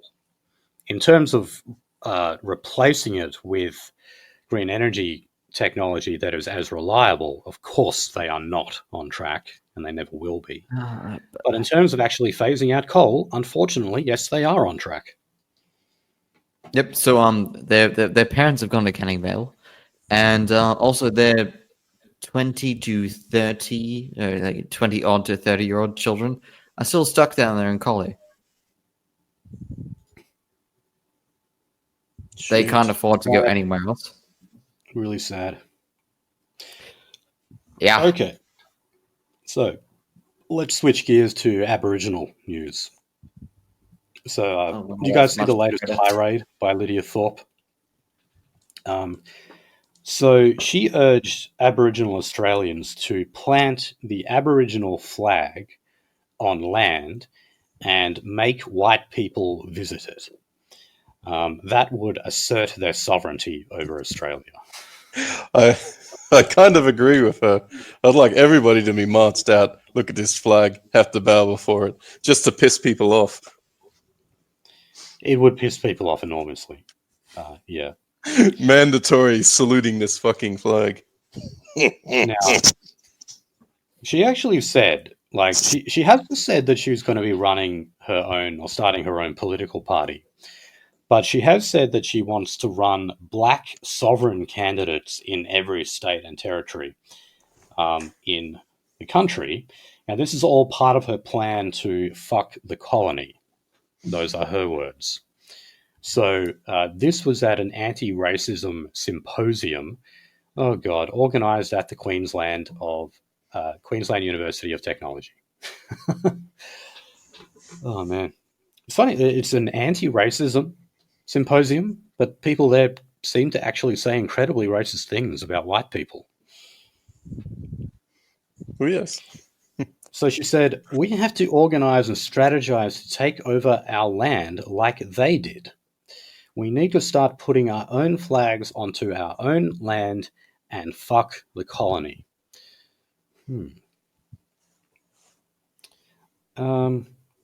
She also ridiculed the white Karens of this the voice referendum.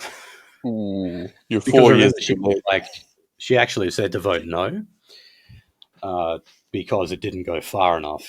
She wanted a treaty, not a piss weak Indigenous voice. And she also said that police were launching daily raids on Nazis threatening to kill her. Okay, I think I can believe that. No, not exactly. Well, Not daily. but the police launching daily raids on our guys, that sounds fairly close to the mark. Oh yeah, like well, actually yes, that does, but like not for her. Not on her behalf. I mean, yeah, look, what she was talking about was that, that video where they burned the Aboriginal flag. And that still was not a threat to her. like her name was used in it, and they burned the flag. But there was no threats whatsoever given. They never said like, they were coming after anyone or anything like that. They ended up raiding. And I don't know that video exists. That was Mehdi. I don't know if you remember who actually made that fucking video. All right, we're going to say, yeah, that was Mehdi. That was Mehdi, and Mehdi can go get fucked. Well, okay, we all know the backlog and everything, but I remember at the time he told me, because I said to him, I was like, man, you're going to get raided over that. And he was like, no, I won't. It'll be fine. He actually got raided twice over that. I was like, dude, I fucking told you. How could you not think that would happen, pulling a stunt like that? But anyway. I'd like to say the end bit which you left out was the heard declared that our ancestors had spoken through her to tell off King Charles. Now, this academy, safe space. Is there any safe space for slagging the sovereign of your country? Because freaking constitutional monarchy, we've got a king. I don't think there's a single place in Australia you're allowed to do that. And maybe if you're a media personality. Do you know what happens if you insult the monarchy in Thailand? Do you get thrown into an oubliette? Yes. It's actually like an offence. It's a criminal offence to do that, and that you get locked up. Like it's years in jail for insulting the monarchy. So, whatever you want to say about our monarchy, that, technically there is an Australian monarchy according to the Constitution, and our head of state is the Australian king. Now, I was about to say queen. Old habits die hard. But not, you are absolutely free to ridicule and mock as you see fit, and nothing will happen to you. And Lidia Thorpe obviously demonstrates that. Yeah. So she's kind of got the Republican vote.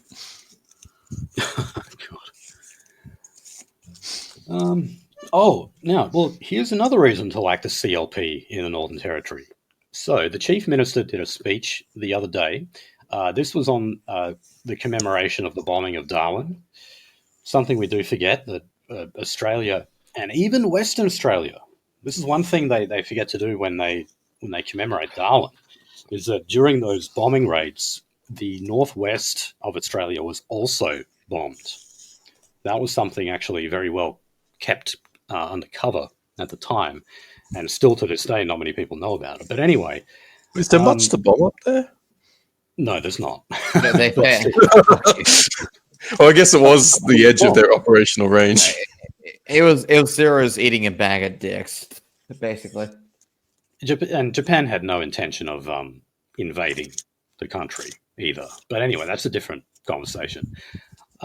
This had a whole bunch of, had the mayor, had Barnaby Joyce, high-profile people. Every single one of them paid their respects to the Larrakia people, I think is how you say it. So they did their acknowledgement of country. One speaker did not, and that was the minister. So Leah Finocchiari. She actually acknowledged Territorians. So she acknowledged everyone in the Northern Territory and didn't have to single out the Aboriginal tribe that apparently inhabited that area of Darwin at some point. But anyway, when she was asked to comment about this, this was received as racism by omission. She said that it considers acknowledgements of country to be divisive because it singles out particular groups of people. The old social construct routine, team. Well, look, whatever. I mean, I would rather she say, she acknowledged that there are differences with Aboriginal people, obviously, and how could you as a Territorian not bloody see that? But still, to snub them in that way, to not give them the welcome to country. And I mean, also, the welcome to country or acknowledgement of country, whatever, I mean, it's supposed to be a voluntary thing, isn't it? I mean, considering now you get in trouble for not doing it, surely we've demonstrated no. It's compulsory. It's expected. You are simply expected to do it. Well, it's kind of like Tinkerbell. It's like Tinkerbell. If you say you don't believe in welcome to country, it disappears. Yeah. No, that's very true. All we got to do is actually just stop saying it, and it will disappear. And, this is the post-referendum Australia. This is where we delivered a thumping no vote to the voice to Parliament. Like, this is the best time to do that. Yes, this is the point in time where we should actually be pushing back against all of it and say, no, we're not going to do welcome to country. We're not going to do acknowledgement of country. I don't need to fucking acknowledge my own country or be welcomed to my own country. All right. Okay. So Mount Warning. So this is still off limits. There's calls for it to be opened up again. It's a perfectly capable road up there. I've been up there myself, people. Oh, you have? Okay. The road that goes up to the place where you start walking. At that point, they've got big cameras and big fences to prevent you from going any further. Well, look, they've said, because look, they closed it down before the pandemic, but then after the pandemic, they gave the choice to whatever the local Aboriginal tribe is there, and they said, no, you're not allowed, even for a fee anymore. You're going to upset the fucking reptile spirits or whatever the fuck they have there. Because sometimes they will actually just charge a fee and that money will go to the Aboriginal corporation. But in some cases, they just like to be particularly difficult and say, no, you can't climb there whatsoever. I can respect the principle, but I want to climb the mountain even more now. Yeah. Well, look, the Nationals are saying that they want it reopened. Unfortunately, they're saying they want it reopened while in consultation with the traditional owners. Now, what the fuck does that mean? They're gonna. That just means they're going to offer them money. That's what that means. Consultations with them. You mean? Well, guess what? Like one of the best fucking operations. One of the best operations of EAM was actually walking Mount Warning without permission. Because guess what? It's our fucking mountain. Go and claim it again, you fucking bungs. What are you going to do? Walk after them? By the way, it's very popular. Try and chase them down. So in the year before the pandemic, so that would have been 2019, they reckon there was around 127,000 people who visited. So it's obviously popular. People want to go there. Up that menacing bastard of a road. It's not. It's kind of a hold-on experience as you're driving vertically up a fucking I'll mountain. admit, it's not my cup of tea. That's the kind of thing I'm not into bloody mountain climbing or anything like that. But a lot of people are. Okay, and if they want to do that, then go for it. Okay. So in South Australia, apparently South Australian police respond to around 100 domestic violence incidents per day. And they also issue 9 intervention orders, in other words, restraining orders. And this was brought up in the state's Royal Commission into Domestic, Family and Sexual Violence. Now, we've covered this a couple of times. This actually came into effect after 4 women were murdered in fairly close succession to each other. They were all Aboriginal, every last one of them. But at the same time, we were covering, I'm not sure if this applies in South Australia, but I know that in Victoria anyway, there has been a huge number of women's shelters that have opened up for Indian women, specifically for Indian women. Now, Indian men, I don't think, really have the stereotypes surrounding them that they're wife beaters, but they are. We're only starting to realize that. See, we need to have so many more negative stereotypes pinned to Indians than what we do, because generally speaking, maybe we think they're dirty and they're stingy, but we don't think of them as, say, violent or criminal or sexually perverse or anything like that, even though India is plagued with violence and rape and, It's basically so hard. every metric you use to measure a successful society, they are deficient. It's where we got this term "fuggy" from. The fugs, the people who would go around in groups following people and then just murdering them. And yuck. Yeah, Oh, Buggy, yeah, like- he's right. By the way, could I give you a contemporary example? Like, just before I actually agreed to go into the show, I was working with a Indian man in my workplace, and he beat his wife to a pulp, and it literally took our own boss to report him to the cops.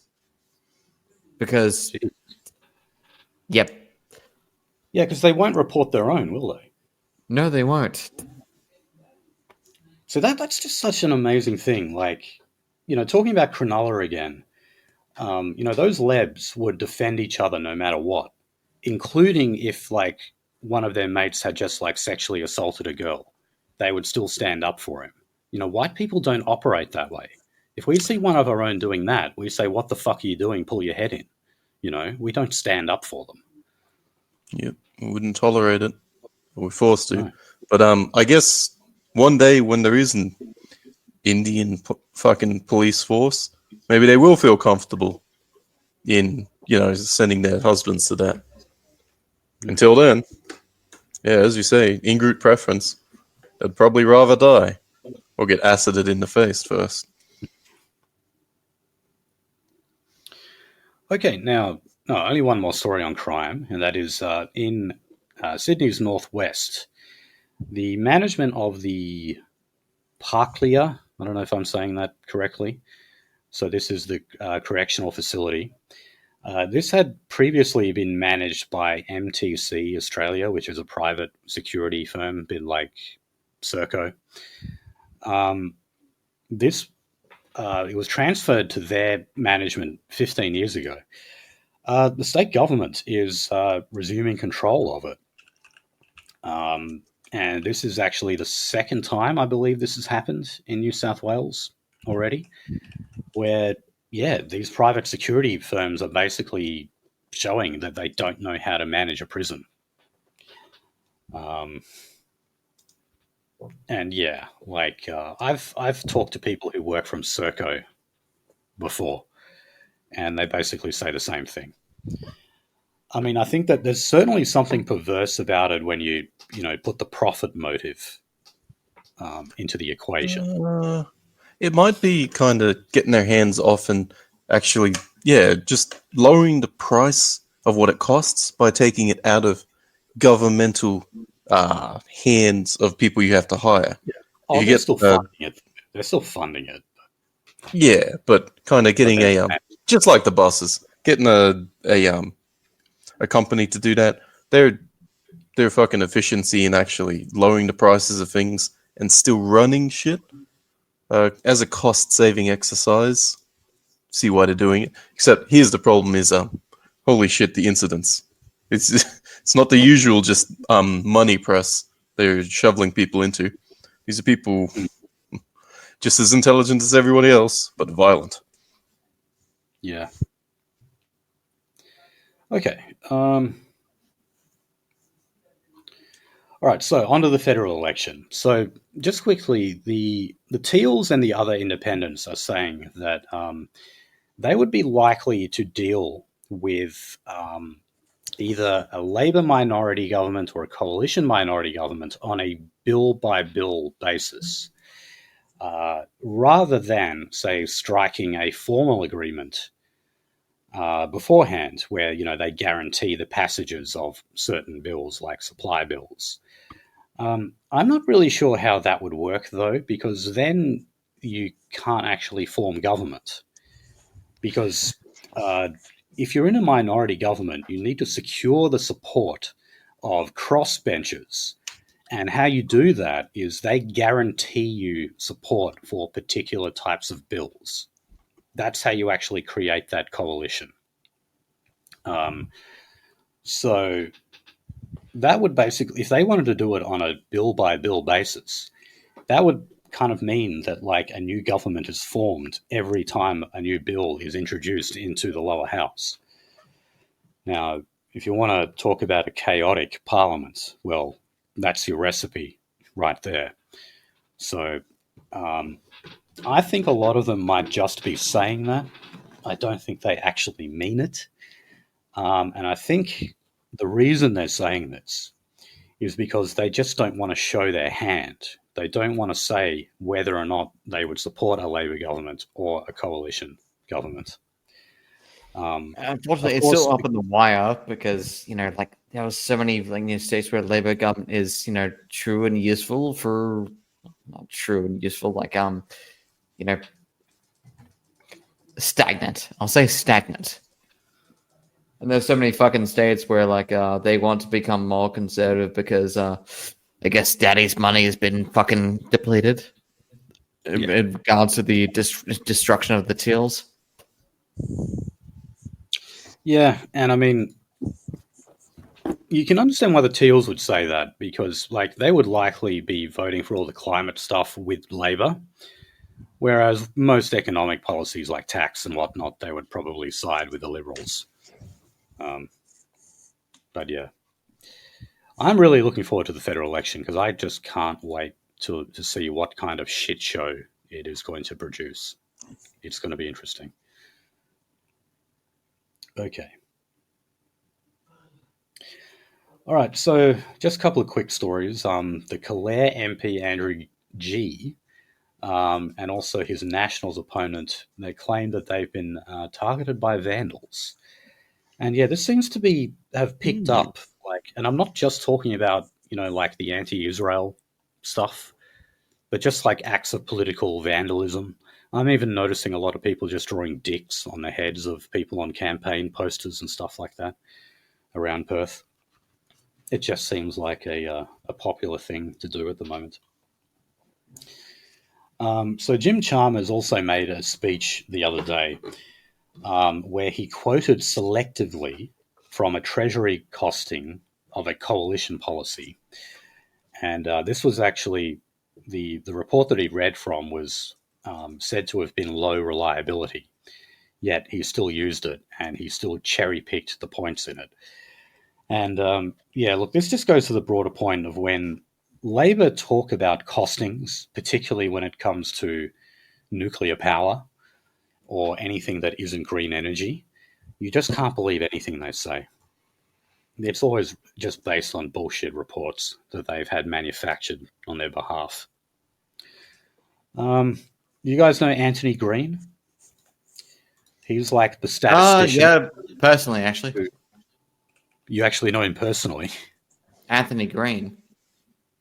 Antony Green. Oh no, that. Not that one. He's the guy. He's like a master statistician, and basically every election, including the state elections, he's able to crunch the numbers for you and show you how everything is breaking down in every electorate.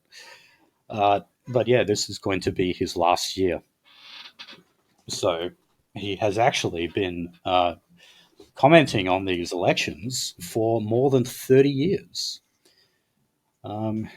So yeah, he's hanging it up. This federal election will be his last one.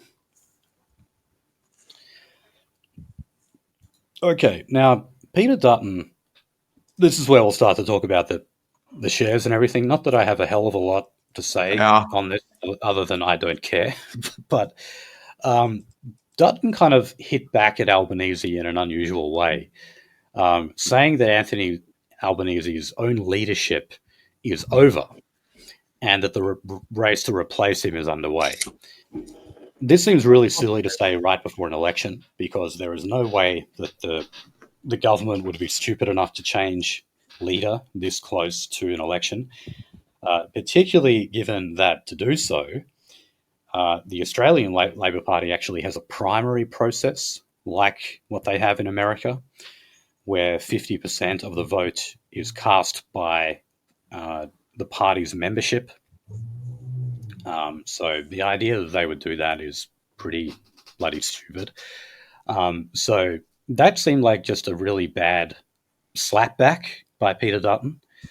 But I mean, to be fair, he has also just said, look, like, okay, I own properties, I made investments, who cares? I've been successful of that, what's the problem? And to that, I basically agree. I don't give a shit. Now, the other aspect of this, though, is that during the global financial crisis, so remember, this started roughly from December 2007 up until June 2010. And during that time, you had the Rudd government, and Wayne Swan, remember, was the treasurer who was giving stimulus checks to debt people. Now, that was, just one of the many economic measures that were taken in the attempt to prevent Australia from going through a recession. We still went through a per capita recession, but guess what? We didn't go through a GDP recession, which means we technically avoided it. Woo! But anyway, allegations have now been made against Peter Dutton, saying that he purchased a series of shares at record low prices in Westpac, NAB, and the Commonwealth Bank. Ooh, nice. And the day after he bought those shares, the Rudd government announced a $4 billion stimulus measure for the banking sector, which of course resulted in bank share prices soaring. So Holy luck, Batman. What a lucky fella. Right.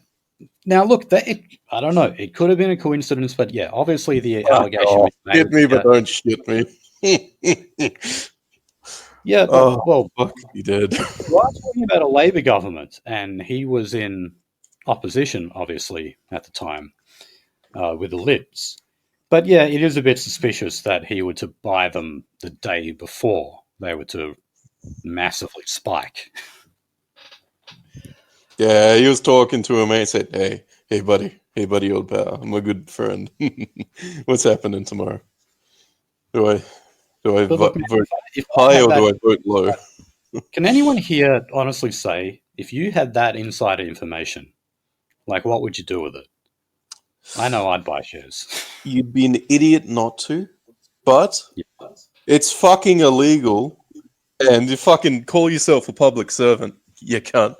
You're fucking buying into that and doing all this. Fuck. Okay, public so look, servant. I can understand how we can make the criticisms here. I don't give a shit about his properties. I just couldn't care less. But yeah, this does look a little dodgy. Okay. To have only done it the day before does seem a bit sketchy. But anyway, we'll see how that got away with it, didn't he? For now. I mean, it's funny, because that would have been back in 2008 that that happened. That's quite a long time ago now. Yeah, it is quite a long time. Now there's out of the headlights. Now that he's spent his fortune, or maybe made a fortune off his fortune, why not have him pay a little bit of that tax? Yes. Well, it's also no coincidence that this is coming up, only a month or so out from an election. Just some dry powder. Yeah, I mean, there's no doubt that this is the Labor dirt squad out there working overtime to pick up stuff like this. Okay. Now, the Liberal candidate for the seat of Albany. Have you guys heard of this guy? We have covered him a couple of times. Thomas Bruff.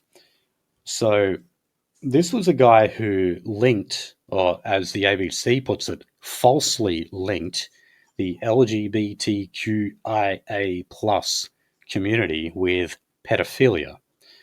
So this was in February of last year, where he basically said that part of the LGBT movement included pedophiles. That's just objectively true because, NAMBLA consider themselves part of the LGBT movement and they have participated in their demonstrations before. Yep, their marches. They were there until the optics. We call it optics. got in the way of them. So look, he came under fire because of that, and he issued a limited apology. So it was good that, he didn't completely bend over backwards with this and, just capitulate everything, which is good. But now, you see, this guy is a GP as well. And apparently, these comments that he made in February of last year are good enough to have him referred to the Medical Board of Australia for apparent misconduct. So what? This is Did he chop off somebody's limb? Simply making these comments is the misconduct. A humanitarian problem, is it? So he has to now face the State Administrative Tribunal, and they're able to impose professional sanctions, like disciplines, like suspending your medical license, stuff like that, if you're found to have engaged in professional misconduct. And that is what is being claimed here, because he made a factual statement. So, in their reckoning, he's misused his position as a person with a fancy degree to say no things.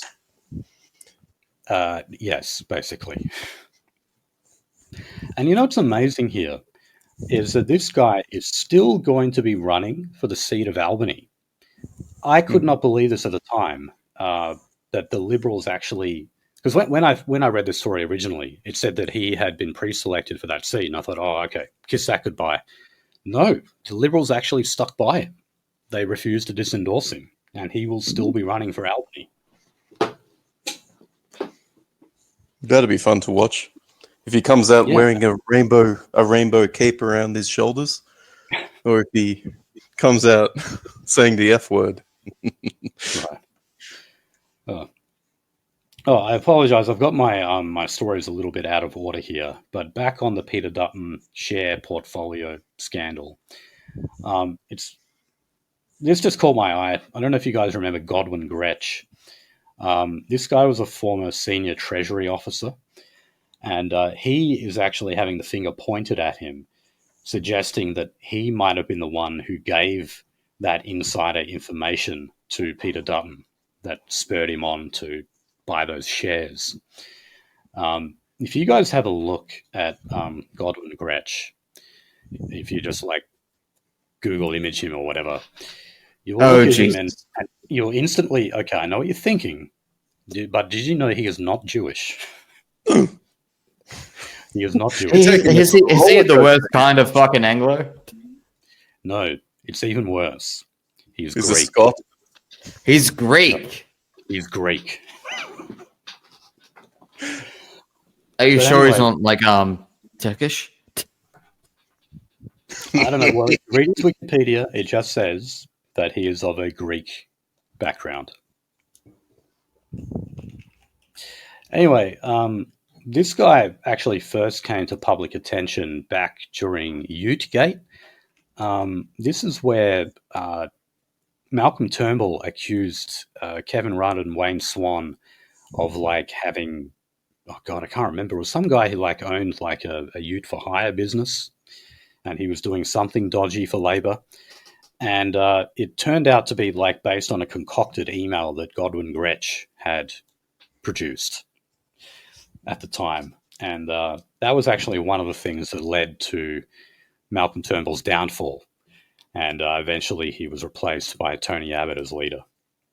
But yeah, I never thought I would see Godwin Grech's name come up again in the media, and the same photo come up as well. Okay, now finally on the federal election, Linda Reynolds, who's a senator for WA for the Libs, she of course is the one who was Brittany Higgins's boss when she was allegedly raped in her ministerial suite. She asked Katie Gallagher for an apology. This is because they were in a Senate estimates hearing, and this was largely seen as the last ever Senate estimates hearing that Linda Reynolds would do. So it was the last opportunity she would have to get an apology in a public forum from Katie Gallagher, because Linda Reynolds basically blames Katie Gallagher for putting her in hospital. Do you remember when she had like heart palpitations or something and she was actually admitted to hospital? She said it was because of the whole stress of the Brittany Higgins saga. And she blames Katie Gallagher, Penny Wong, and Christina Keneally primarily for that because of how they grilled her in the Senate over it. Oh. But not a surprise, Katie Gallagher refused to apologize. Well, it's a good way to. It's a good idea. A lovely method to turn your health conditions into a weapon against your enemy. Right. In the public eye. Fuck. Okay, now the Muslim vote. So they say that they're gaining ground against the sitting member of Blacksland, which is Jason Clare, who's also the current education minister. Now, they're saying that they've had a groundswell of support ever since the video of those two nurses saying that they would kill Israeli patients. So the reason why, though, is because they're saying that, that was all manufactured outrage, which I guess it was to an extent. And so apparently this has actually mobilized the Muslim vote in Western Sydney and has made them more passionate than ever to start actually voting for independent candidates. In this case, it would be Ahmed Ouf, O-U-F. And yeah, I think he has a real chance of actually beating Jason Clare. Big oof. Big Ahmed Oof. Okay, now Fatima Payman apologized for saying that Iran is an incredible place for women. Now, women can't vote. I saw Pauline Hanson talking about this. That's an incredible place for women, actually. Yeah, Pauline Hanson said that women are not allowed to go out in public without being accompanied by a man. That's not true. No, that's Saudi Arabia she's thinking of, and even then, there's exemptions. Bahrain, even the Emirates itself. Yeah, I mean, the most draconian thing in Iran, I think, would be alcohol. It's not legal. Of course, the Irishman thinks alcohol is the most draconian thing. I'm just saying, in terms of how authoritarian they are, how strict they are, I think that one kind of stands out. But when it comes to Iran, there's actually Bobby Sands Street, by the way. Ah, yes. And the only Irish bar and pub that can actually serve alcohol is on Bobby Sands Street. What, they have an exemption? Yes. In Iran? Yes. I told you this, yes. Did you? I did. I remember you told me something about a Bobby Sands tribute in there, but I didn't know they're actually allowed to sell alcohol. It's on the same street of the British Embassy, which I believe is removed. But yeah, there was an Irish bar that is on Bobby Sands Street, which is the only exempt street because it's the diplomatic street. It's a lovely shit post. Well, if I ever make my way to Iran, I will be sure to head there. There's another way apparently that you can get away with it. So it turns out Allah cannot see you if you're underground. And therefore, if you take your keg, go underground and drink it, you've tricked God. So I love how sometimes there's loopholes. We're not talking about Bedouins. We're not talking about Druze or Azirs or etc. We're not talking about Bedouins and etc. We're talking about fucking Persians. Yeah. They don't fall for that shit? No. Oh. They're ethnically Greeks. With extra steps and extra Arab admixture. They are. There's a big Arab admixture. Big. Oh, yeah, there's a fucking huge. Yes. Persians, as they were once understood, basically don't exist anymore. Oh no, they don't. But yeah, no, I was gonna say like imagine like Greeks mixed with like Greeks mixed with Arabs. Congratulations, that's your modern day Iranian. Looks like Turks All to right. me.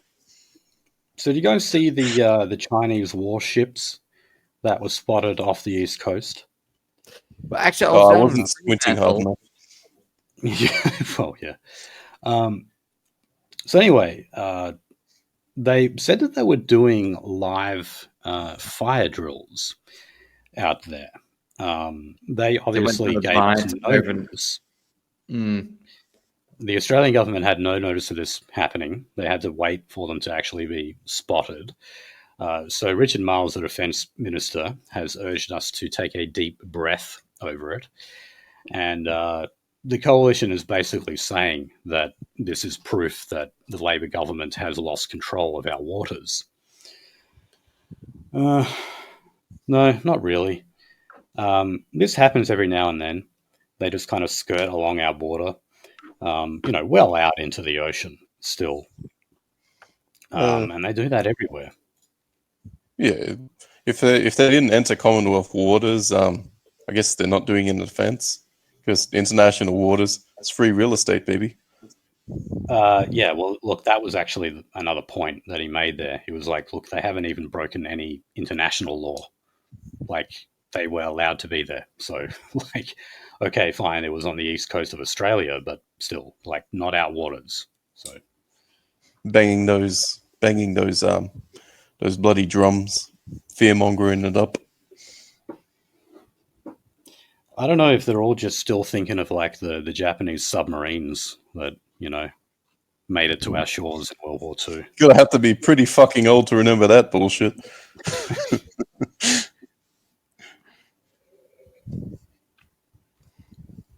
Okay, now the World Vision.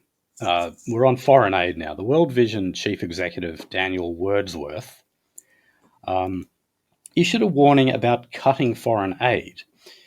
Now, it says this because the coalition is due to release their costings on their foreign aid budget, and they've been hinting at cuts. Now, if you look at this historically, the coalition basically, like dollar for dollar, matches what the Labor Party does here.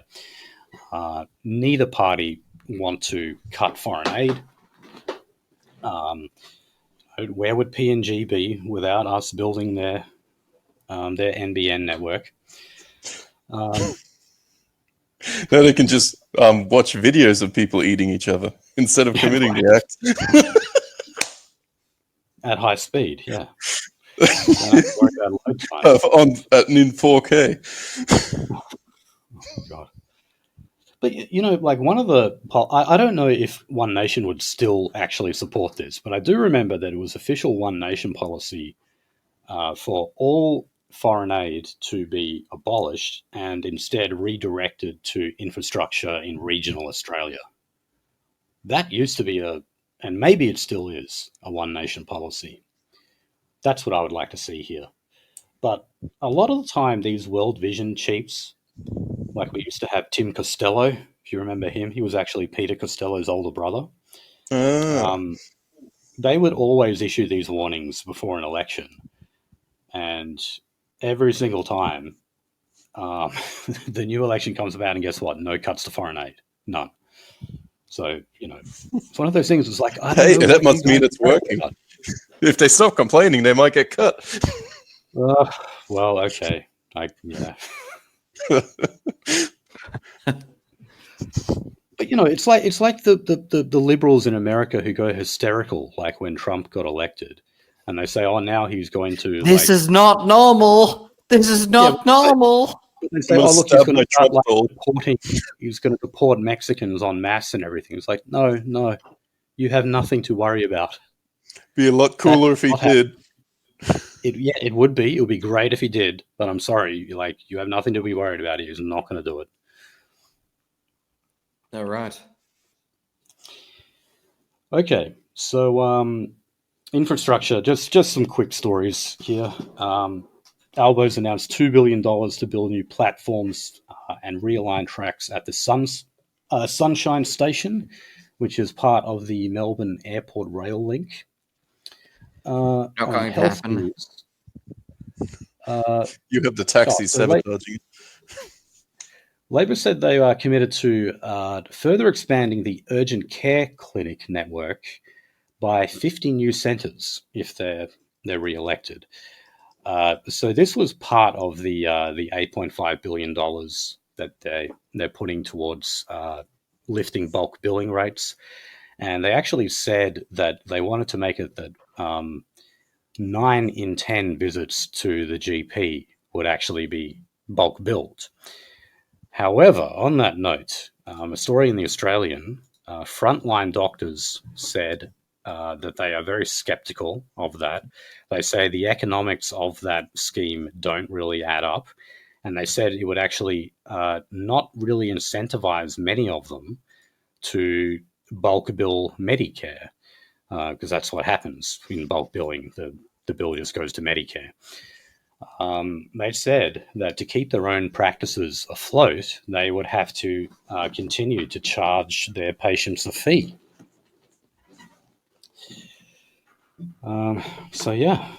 This happens very often. They throw a whole bunch of money into the problem, and then the prices for your consultation go up. Same thing happens in childcare. The more money they put into it, the more the prices go up.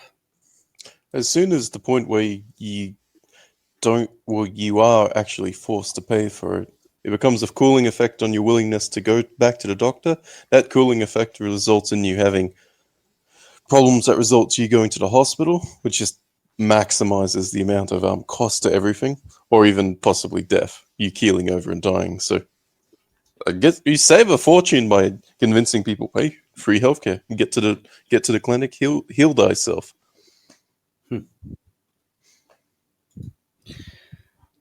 Okay. Now, health insurance premiums, they're set to rise by an average of 3.73%, and that's starting in April. So you can see why we would want to push down healthcare prices generally, given that's happening. So in Tasmania and the Northern Territory, despite being directed to enact the National Code to Protect Health Consumers, Tasmania and Northern Territory have not done so. The rest of Australia has. So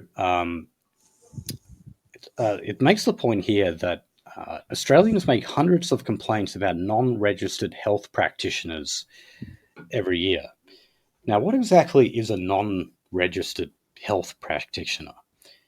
It's a fucking witch doctor, all right? Or it might as well be. We're talking about people who deal in like bullshit treatments like homeopathy, which is just water, for example. Incense, crystals. Yes, all that kind of crap.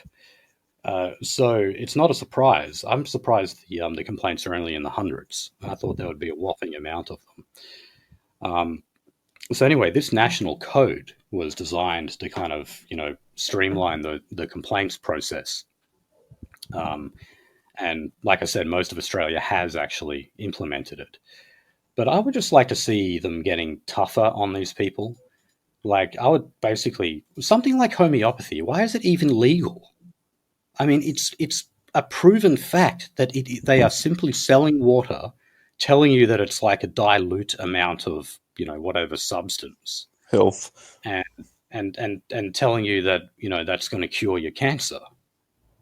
And yes, some of them do go that far. That should just be illegal, full stop. Why do we even allow it? Well, you'd be surprised. Guess what?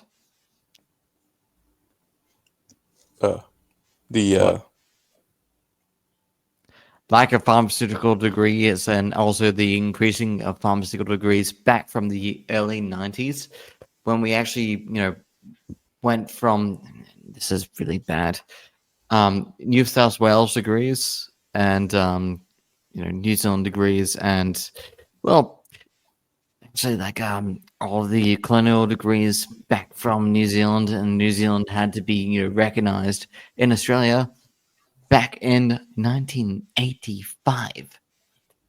Sorry. It's only been a few decades. No, it's not, but it's basically all the Commonwealth being recognized through one state, New Zealand, and now being recognized in our state, our country, Australia. How do I know that? Well, yeah. So here's a health story that we have to get Fluoride's take on. The Shire Council in Queensland has voted to stop fluoridating their water supply. So I have tasted the water up there, and you only taste it once before you go to the filter. It's horrific for some reason.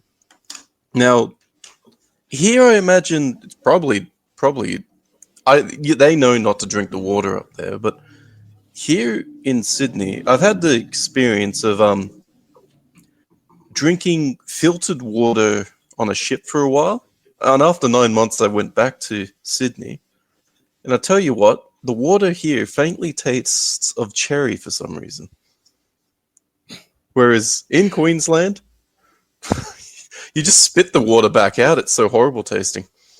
So I can agree with them turning off the fucking fluorination, and I'm drinking that sweet whatever the fuck comes out of it without it being cleaned, just to see how it goes.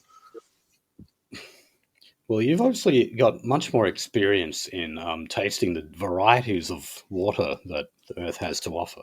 A connoisseur of quality fluoride. But yeah, they voted for this. The mayor voted to keep the fluoride, but she says she's going to respect the democratic process, and therefore it will be taken out. I don't know if these people, if these councillors who voted on it, I don't know if they're conspiracy theorists, they think that fluoride is actually a mind control chemical used to pacify the masses. That's what Alex Jones says. And he sells machines that defluoridize water, and apparently they don't even work. Oh, for fuck's sake, Alex.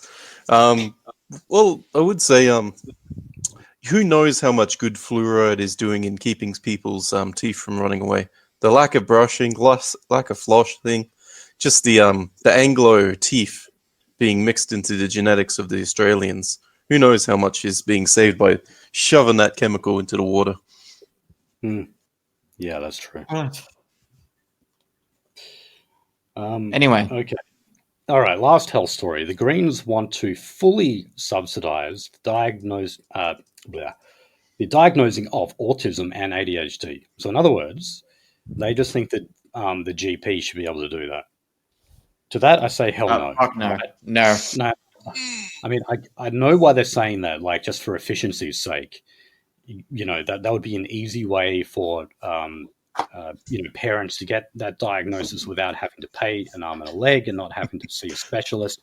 But holy shit, how many people then are going to go on the NDIS because they've received back when? Okay, so I'm diagnosed with autism. I'm diagnosed with ADHD and dysgraphia and dysmorphia and dyslexia. Guess what? My parents actually had to pay for that. A good thrashing. $0.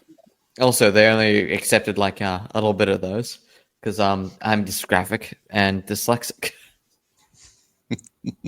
You're just hanging around us, mate. You're just hanging around the cube. They weren't fucking with your religion. So I'm dysmorphic. I was like, oh yeah, because they said I'm dysmorphic because I couldn't draw a photo of myself. It's it's like, draw a photo of yourself. I was like, okay, I'm just going to, because I'm dysgraphic, I'm gonna fuck it up a whole bunch. I was like, oh yeah, he's dysmorphic. Well, I can't draw for shit. Does that mean best I can do is a stick figure? Get dysmorphic. Yeah. Again, like by the way, this is like even the suicide hotline is actually how they're recruiting like guys of my generation to be like they're like, oh yeah, you're a whole bunch of like fucked up shit. Anyway. All right. So on education, so the coalition has pledged to put Australian students first. And that would be done by apparently slashing foreign enrolments in universities, cutting vice chancellor pay, and vetoing wasteful research. Now, Hold what on. is motivating all of this? Now, there's nothing I disagree with on all of that. Great, slash those enrolments, pay Bill Shorten and the other vice chancellors less. Don't approve grants for ridiculous research projects that tells Whitey how evil he is. But the reason why they're doing all of this is because the Jews are telling them to. They don't like the so-called anti-Semitism on campus. And by the way, I also just don't believe them when they say that they want to slash foreign student enrolments. If they did, why did they vote against Labor's cap on student visas? Why did they vote against that? I can't believe them when they pull stunts like that. And then not long after they voted against that, they said that there was no plans to reduce net migration. Yeah, because you're importing those university students from India anyway. You don't need the institution anymore. You're importing the the fucking telemarketers. Oh my god. Yeah, so basically the only people they're willing to deport are Arabs who upset Jews, Until there's a next problem minority they need to fuck with. Oh god. Anyway, all right. Are you gonna end this? Yes, hold on. Just a couple more. So just quickly on what is they call? Oh, the Granville Boys High School. So the Sheikh, God, what's the guy's name again? He's part of the Muslim vote. Let me find his name.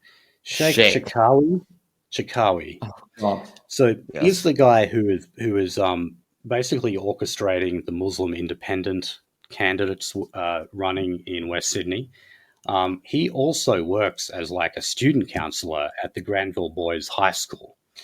Now, he made a video not defending the two nurses who said they would kill Israeli patients, but he was just sort of commenting on the manufactured outrage of it all and saying it was over the top.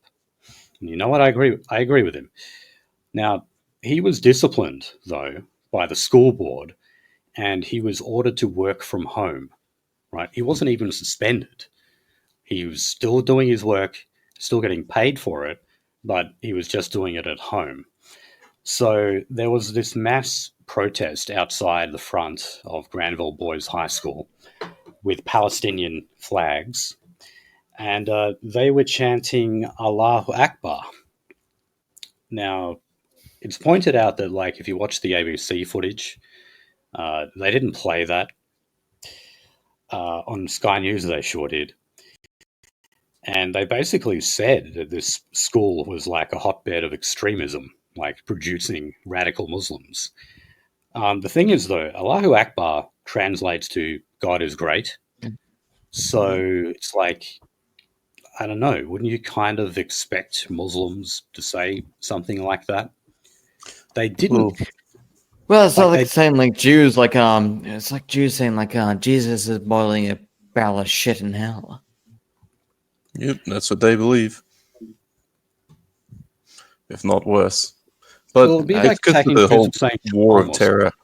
It'd be like attacking Jews for saying shalom, something that is common within their religious dialect, Allahu Akbar is just saying God is not great. It's like a Christian saying praise Jesus. Actually, it'd be like attacking attacking a Jew for saying Der Shalom. Shalom. Yeah, what does that mean? I'm a child of Shlem. Yeah, Shemitism. Yeah, Shem. Yeah. It's like I'm a child of Shem for Jews. Okay, last couple of education stories. So taxpayers apparently have been handing over $10 million a year to a private school that is embroiled in legal action over unpaid taxes and teacher wages. So, yeah, the Department of Education has revealed it looked into the financial compliance of this is the Brindabella Christian College in Canberra, and they still, in this month, handed them over, Jesus, nearly $1 million. Yeah, you still got to put those kids through the educational process, even while you're investigating the shit out of them. I swear when I read stories like this, like private schools, it's like they suck up more money than public schools. They actually do, by the way. Is that actually fair to say? It is. It's not some even though they're private, like by definition, they're not supposed to be. It is true. Guess what? Wait a minute. Not exactly a private school, then, are they? Well, I went to a private school, fucking Kean, and why the fuck do I know the term mamza? Why the term yenta, etc. Like why do I refer to like as my sister's school as yentas? You went to a private school that was better funded than my public school. Absolutely. Oh God! Now our Governor General Sam Mostyn, who actually gets more money than the Prime Minister, is saying that the state of civics education in Australia is terribly depressing and could become a chronic problem. Now, this is based on some survey where it found that basic knowledge of Australia's political system is lacking in Australian students. For example, a large number of Year 10s thought that Australia has a president instead of a prime minister. I got to admit, that is like kind of concerning. That's horrific. You just think, how the hell could you think that? Yeah, the president. He's called the Trump. He's in charge of Australia. Yeah, but no, then there's other stuff like sometimes they think Sydney is the capital of Australia. I've heard that one a few times. New South Wales, at least. So anyway, she is agreeing with these calls that there's been for mandatory civics classes in Australian high schools. Look, I would just say no, like put a little bit more emphasis on civics in social studies classes or society and environment, whatever it is they call it in high school now. I don't think there's need to have a separate class. That seems like a waste of time for me, especially when the kids most of them will not give a shit.